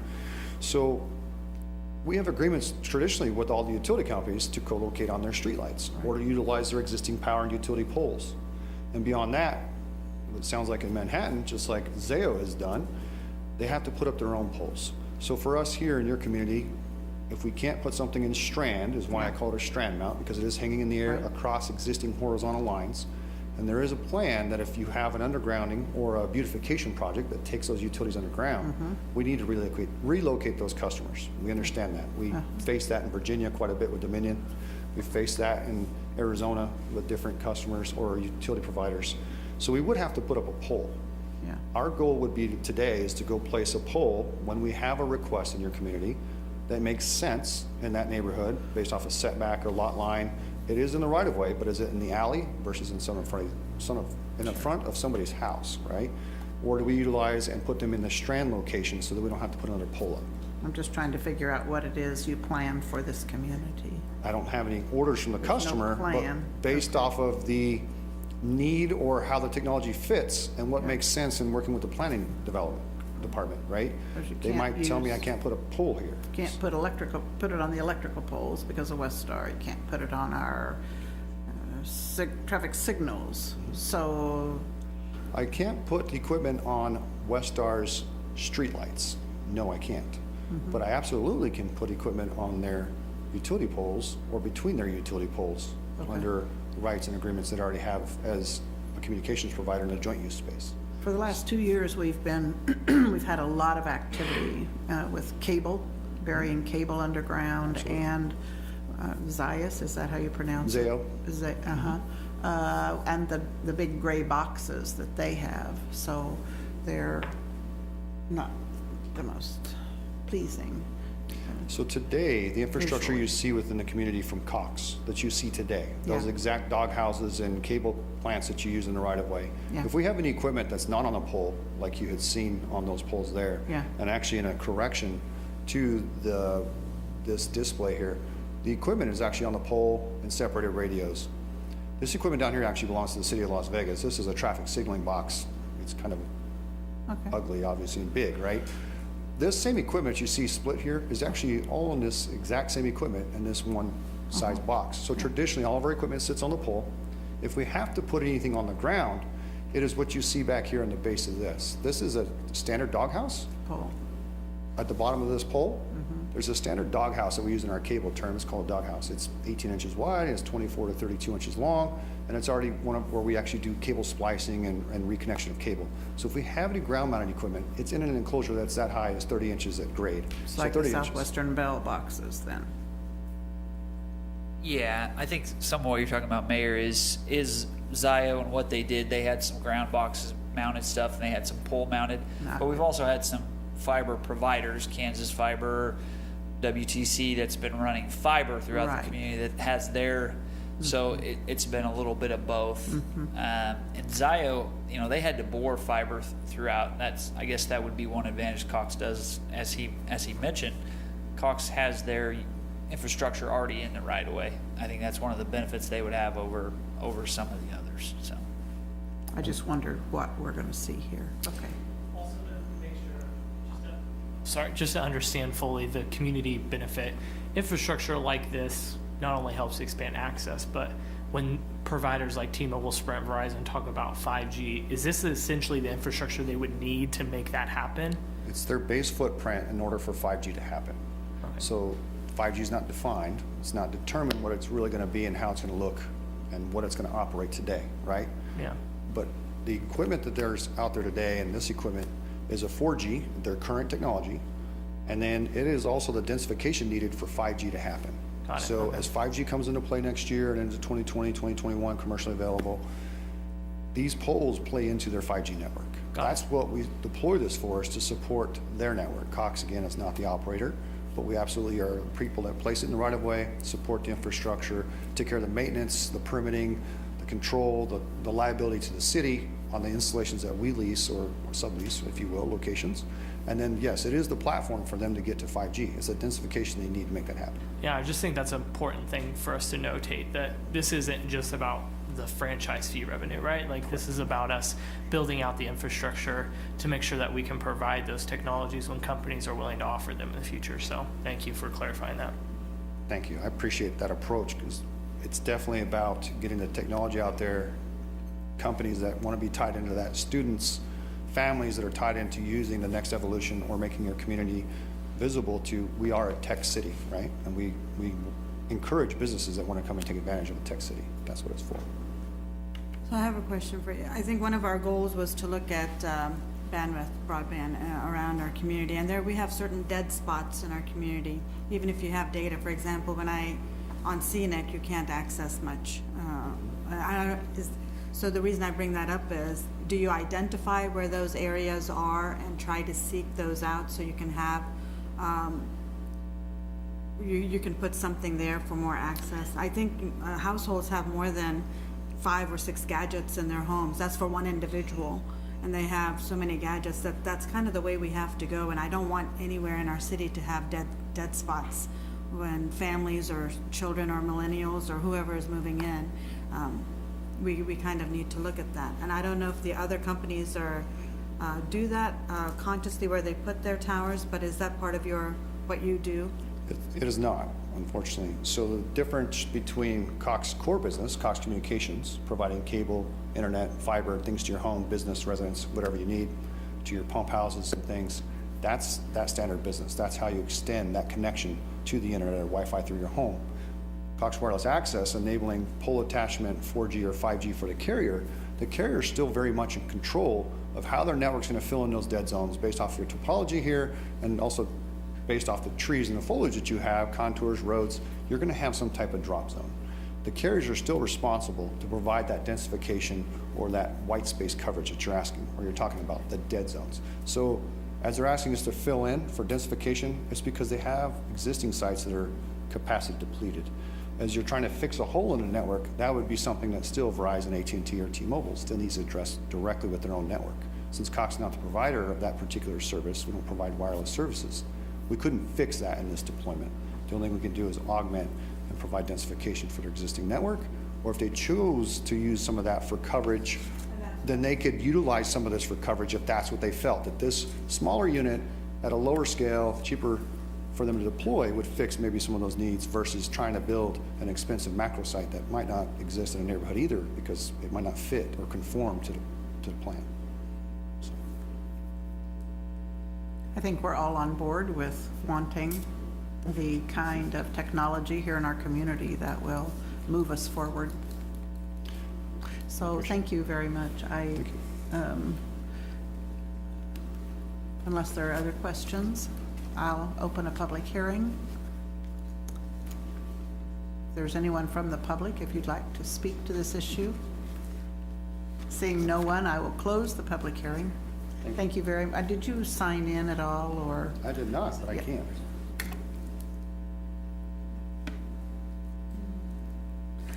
Okay, thank you. And so we're ready, I think, for a final discussion or a motion. I'll make the motion that we approve first reading of an ordinance authorizing a competitive infrastructure provider and telecommunications services franchise with Cox Wireless Access LLC. Second. There's a motion and a second. Gary Fees, would you call the roll? Commissioner McKee, Yes. Mayor Morse, Yes. Commissioner Dodson, Yes. Commissioner Reddy, Yes. Commissioner Butler. Yes. Motion carries 5-0. Thank you. The next item on the agenda is to consider a resolution number 060518-D for a community improvement district, or a CID policy. And the presenter is Jared Wassinger, Assistant to the City Manager. And Jason, are you part of this, or Jared's going to? He can be, just Okay. to fill in on. Depends on how hard our questions are. Yeah. Okay, Jared, take it away. Thank you, Mayor, Commissioners. So back in April, we brought forth a discussion item regarding community improvement districts that's allowable through state statute, where petitioners can bring forth establishing a district to create revenue through either special assessments or a sales tax in order to finance public or private real estate development. And the CID Act is pretty broad. It pretty much allows you to do any type of development when it comes to new construction, renovations, both on public infrastructure and on private development. Over the years, CIDs have been available since 2009 in the state of Kansas, and over the years, developers have approached the city, but we kind of pushed them towards using transportation development districts, which is very similar. You can have up to a 1% dedicated sales tax in those areas, but you have to use those revenues towards public infrastructure improvements. And we've never really had a policy guiding the use of CIDs, so we've tried to push them toward TDDs. But as we move forward and looking at our IRB policies, bringing forth an economic development policy, we wanted to look at community improvement districts and how we could establish a policy that could guide city administration and the city commission when considering those. So I'm going to kind of go through, like we did last time, what's available through the provisions of the CID Act, and then point out the differences or similarities within the policy that we've drafted for your consideration tonight. So when it comes to methods of financing for a community improvement district that's established, the CID Act allows you to use a pay-as-you-go system where revenues come in and then you use those revenues to finance projects when they're available. The city can dedicate special obligation bonds specifically through those revenues and bond them up front. The CID Act also allows for general obligation bonds that the city can put forward. In our policy that we've proposed, we have a preference that city administration and city commission look at pay-as-you-go financing method. There's a lot of risk involved when you put special obligations up front, so we want that developer to have a financing plan and use that pay-as-you-go system to eliminate that risk. CID revenues that are available, there's sales tax up to 2%, that's an increase from the TDDs that are available, and then special assessments. Really, special assessments you'd probably only see in a CID in a combination with sales tax. If people wanted to use special assessments, we may look towards a possible benefit district. So normally you'd kind of see that combination. So when you say special assessments, I could translate that into benefit districts. Yeah, it's Is there no a special other- assessment on property tax Yeah. and that property tax from the properties in the district would be a dedicated revenue source for those projects. Thanks. And then one option within the CID Act is using the full faith and credit of the city. That's not something we list in our draft policy. We'd want to use these other CID revenue sources that are available. What's the rationale for the not using GO bonds? It just puts additional risk, puts the risk on the city as opposed to the developer. So you basically get the full faith and credit along with the GO bond, is that why both of them are lined out? So if the city issues the bonds, we would typically, if it's really more for our infrastructure where the improvement is, then that would be a better consideration, and because we can't issue 100% special assessment to ourselves anyway. So that would be the only benefit, but if there's significant developer participation, we would prefer, and we could still have an option of bonding our piece of the improvements as opposed to them doing a pay-as-you-go. Yeah. So it would still be a tool that could be advantageous to us. We just wouldn't recommend necessarily doing GO bond that puts the developer on the hook for contributing the revenue, although we're getting that revenue. So, we need to be pretty sure of the projections when we issue that. So it's not revenue that they're getting that they have to give to us because we would be reimbursing them anyway. Did I say that right? Yeah, I think the bigger issue when Ron mentioned risk, when you size bonds, and it would depend on when we issued them. If you think about downtown, we issued $20 million in TIF bonds. We gave $20 million basically to our developer. He had been holding that debt for 7 years. Mm-hmm. You could wait until the market told you there was support to issue those bonds, all those leases in place, all those businesses open. Most developers that have come in have acknowledged they wouldn't pursue full faith and credit bonds from the city, that they would do pay as you go. It's just a matter of when is that revenue going to come in. You could issue GO and go at risk. It's just not something that on a sales tax, you're going to have a very solid revenue forecast to reimburse you. Because you could withhold the money from the developer, but the expectation of issuing bonds is that revenue is going to be there up front. Okay, thanks. So when it comes to forming a community improvement district, there are two avenues when it comes to petitioning for that district, and these avenues are outlined in the CID Act, and they are not different within the policy that we've proposed. So you can see there's kind of two options. So if it's through special assessments only and 100% of the property owners support it, really you just file the petition and the commission can go forward without a public hearing and authorize the CID. Whereas if sales tax are involved and you have less than 100%, you're going to need at least 55% of the property owners, and then you will have to proceed with the public hearing and then make that vote to establish that district. So in the policy, it outlines that the petitioner has to follow the CID Act in order to establish a district. Eligible costs for a project. So like I said, CIDs, you can really spend that money on pretty much anything, whether it's public or private infrastructure improvements. And there's a long list. It's the last slide on your handout. And currently in the policy, we do not deviate from that. So anything that's within the CID Act, a developer or petitioner could spend that money on. Some cities within their policy have listed some of the eligible project costs in their policy that they do not feel should be allowed to use those revenues.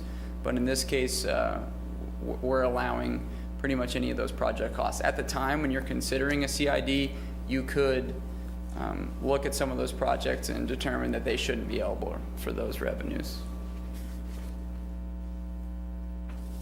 So eligibility criteria, this is kind of how the city administration is going to look at a proposed CID and look at the economic benefit that it's going to provide to the city and the community and make a determination if we feel this is something that is within kind of our economic development plans. And we kind of mirrored this off of Lawrence's CID policy, but then tailored it to what we're looking at to grow in the city. So obviously sales tax is kind of the lifeblood of a CID, so we look at projects redeveloping existing retail districts or attracting new retail districts. Commercial, office, mixed-use development, that's something we're looking at in the Aggieville Community Vision, so you could see those areas where that would be beneficial. Promoting cultural, historical, art, tourism areas that'll benefit the region. And then we also list areas within our comprehensive plan that we feel growth is necessary. And we specifically list a preference given to proposed CID projects in Aggieville and downtown, because those are areas where the city, is heavily investing in, and we want to see that economic development growth in the future. A couple other policy provisions that are outlined in the draft: application and administrative fees. So an initial application is similar to the IRB application. It's $1,000. Other cities in Kansas are around $1,000. Some of them $2,500. Some of them $5,000. However, it is listed in the policy that if evaluating a CID application is extensive, you can increase that $1,000 application fee. Financial participation from the developer, we put in there that it's preferred that the financial participation be 50% or more from that private developer, so that they have an investment. Ineligible project costs, that's going back to that CID list of all those eligible costs. We don't have any provisions talking about ineligible project costs. Some cities in Kansas, they say that we're not going to consider a CID unless it meets a minimum investment, but we do not have any of those listed. And then we took this performance agreement language from Lawrence's CID policy, where when entering into a CID, we're going to make that developer go into a performance agreement. So we have the authority to read their books, to look at their sales tax receipts, to make sure that that money that's coming from the public is being invested in the way that they said they would. And with that, I guess I forgot to mention the annual administrative fee. So with that agreement, you can have an annual fee that is derived from that revenue that is generated through the CID up to 5%, and that'll be negotiated with the city and the developer. So part of that administrative fee will be from city administration working through that CID as the project goes along, but also some of that can be used for that performance agreement if you need to hire a third party to audit that developer. So that kind of runs through all of the policy and the provisions and how it differs from the CID Act. So we're looking for feedback from the commission on that draft policy if there's anything you'd like to change. The next couple slides in your handout, they have that breakdown of other cities and their CID policies. I did include at the top how Manhattan looks when it comes to that draft policy that we're considering tonight, if you want to look at that. Be happy to answer any questions. Just a couple maybe here. One is, there's us and Olathe that require over 50% of private participation. Is that Do we view that as somewhat restrictive, or what do we think about that? I mean, a lot of these other cities have 25% or 15%. It's something that we prefer from the private developer. It's something that, you know, we're going to ask them to participate in. Obviously, the commission can consider something with less percentage of private participation. And when we, when you're talking about the list, it seemed like you were saying for each one that is presented separately, can we then tailor that list, or do we have to decide kind of upfront what This we're gonna is have this in list that of all list? the eligible projects. Yeah. So that is just how the money can be used. So when a developer comes forward and says, these are the private investments I want to do in this mixed use area, they can use that money on any of those costs in that list based on the act. And but some cities have restricted that list, in other words, lined out some of them? Yep, so they'll take some of them. If you look at Hayes, for example, here's you can use your CID revenues for security purposes on the grounds of the facility or within it. Hayes decided that they didn't think that those CID revenues should be used for security and personnel. So I guess what I was getting at is if we wanted to amend the list, we would have to do it up front, not for each individual project presented, right? Oh, yeah, you can. You can. So You have that flexibility. as an example, for security, one project, city administration and the commission may feel it's important that security be a component of this development area, whereas another, it's not as important, and you don't feel that the CID revenues should pick up that, so you could negotiate that within the petition. In the right-hand columns in some of these, you've got this in one of your slides where it says 2 avenues to form a CID. Yes.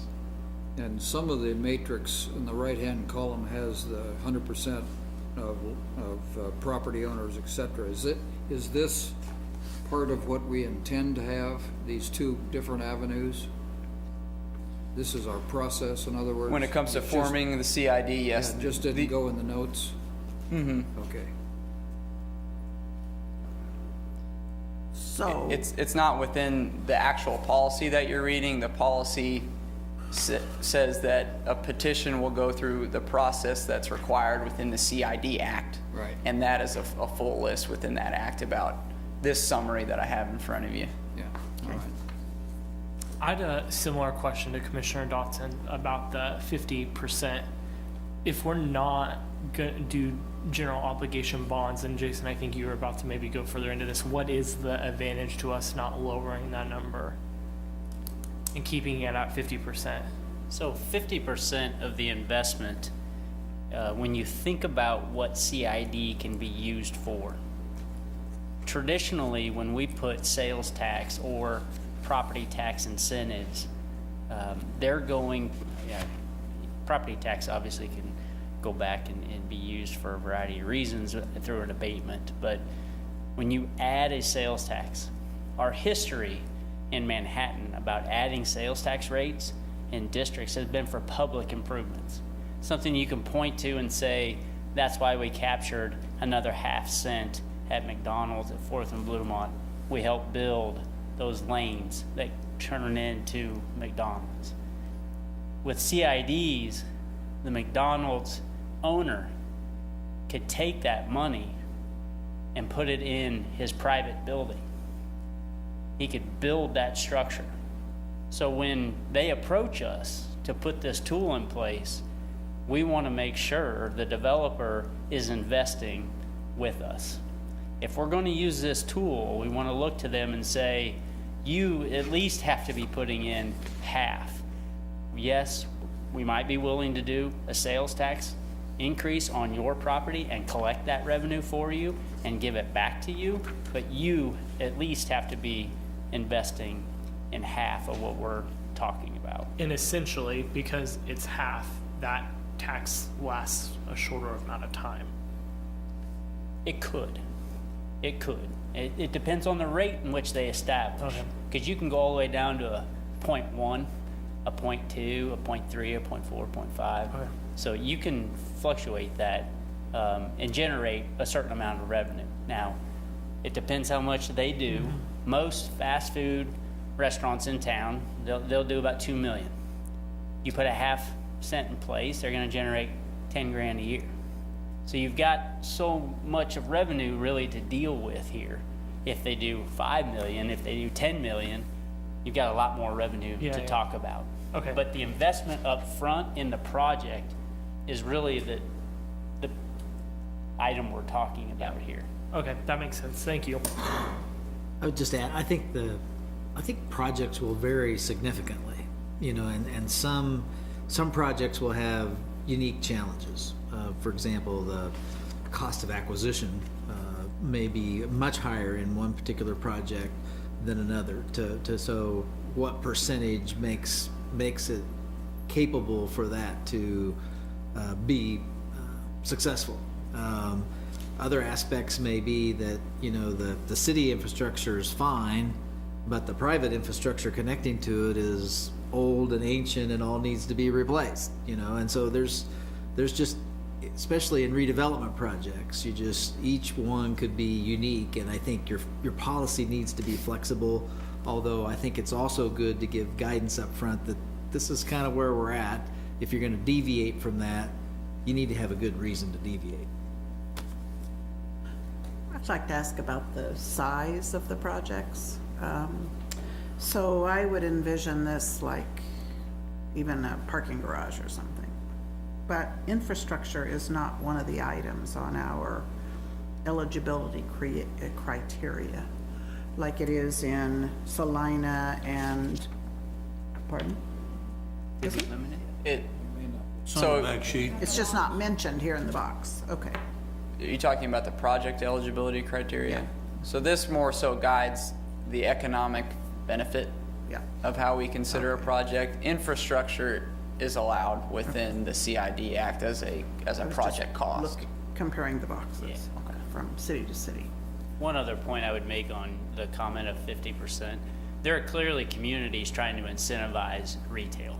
Like, we want more retail, we'll do just about anything to get you to come. And I mean, this is a tool that they can lower the bar on what it's required for that retailer, that developer to put money in order to get those sales and get that product in their community. Think of a restaurant or a retailer you would love to have in Manhattan. Generates a lot of retail sales, has a lot of interest.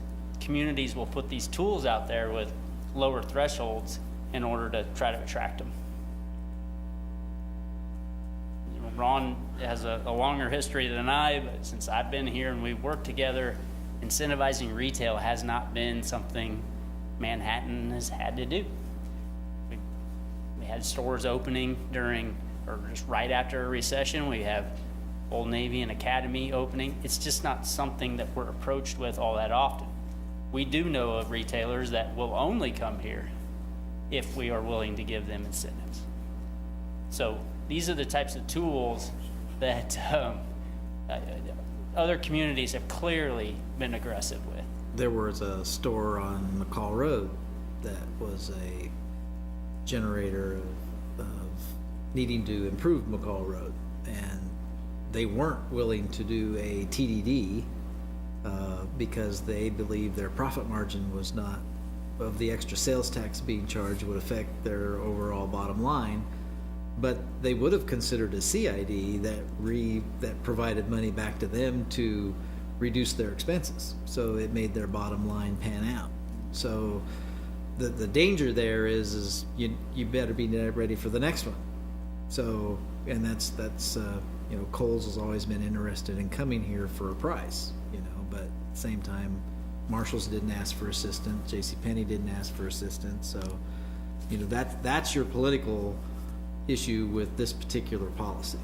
And so having them and being willing for them to utilize those sales tax dollars for private use needs to be a pretty good reason.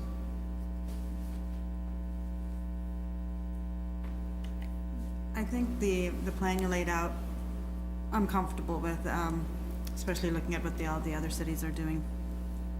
At one point on one of your slides, you said, you indicated examples as Aggieville and downtown districts. I just want to make clear that this would be available to any district or any business, whether it's West Loop or Village Plaza, any area and any business that wants to take advantage of it.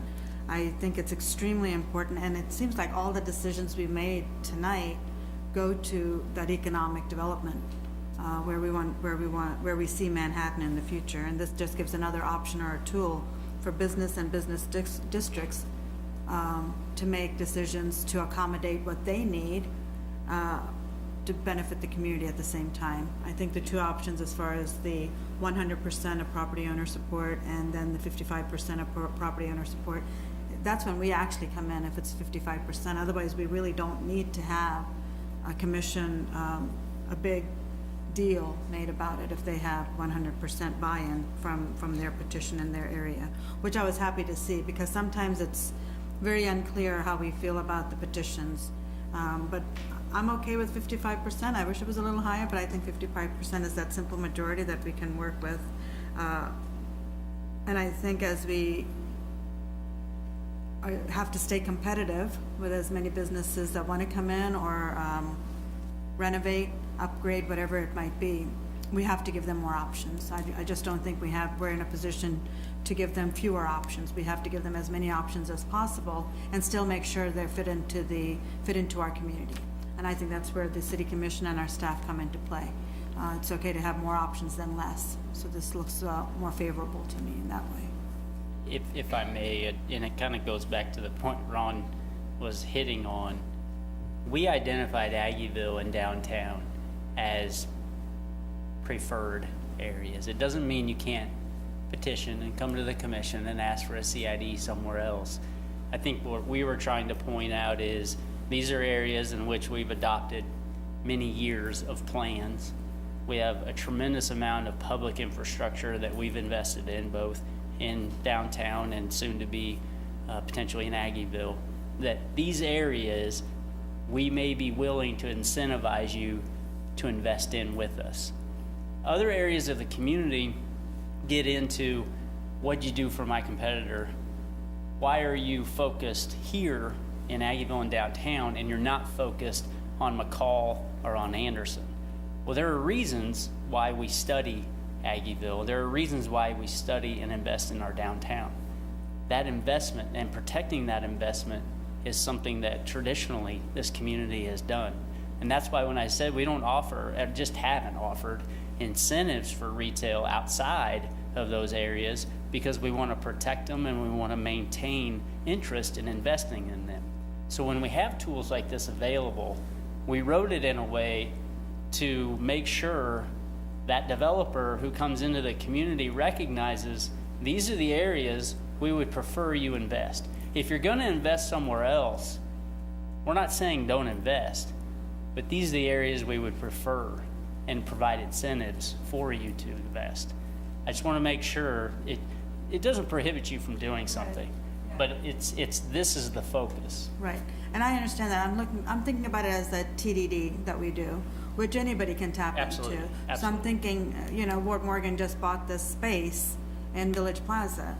I think if that's an area that we are open to that, I understand we have a preference to certain areas, but certainly if investors are doing big things in our community, we want to keep this option open to them. And the difference between a TDD is we're putting that revenue being generated by that business back in a public improvement, whereas a CID takes the revenue they're generating and puts it in their pocket.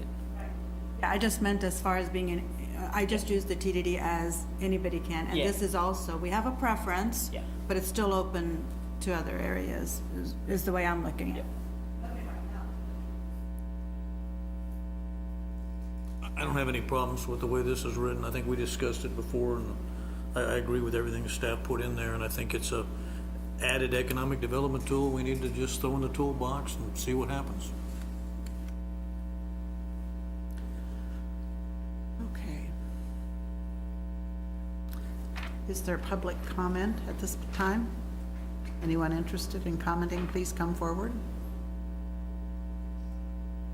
Seeing no one come forward, I will close the public hearing, so the commission can proceed. Okay, I'll make a motion that we approve resolution number 060518 Delta, establishing a policy with regard to consideration and administration of community improvement districts. I second that. We have a motion and a second. Gary Fees, would you call the roll? Mayor Morse, Yes. Commissioner Dodson, Yes? Commissioner Reddy, Yes. Commissioner Butler, Yes. Commissioner McKee. Yes. Motion carries 5-0. With that, I think we've concluded our business tonight. Thank you. It is 10:25. Thank you very much.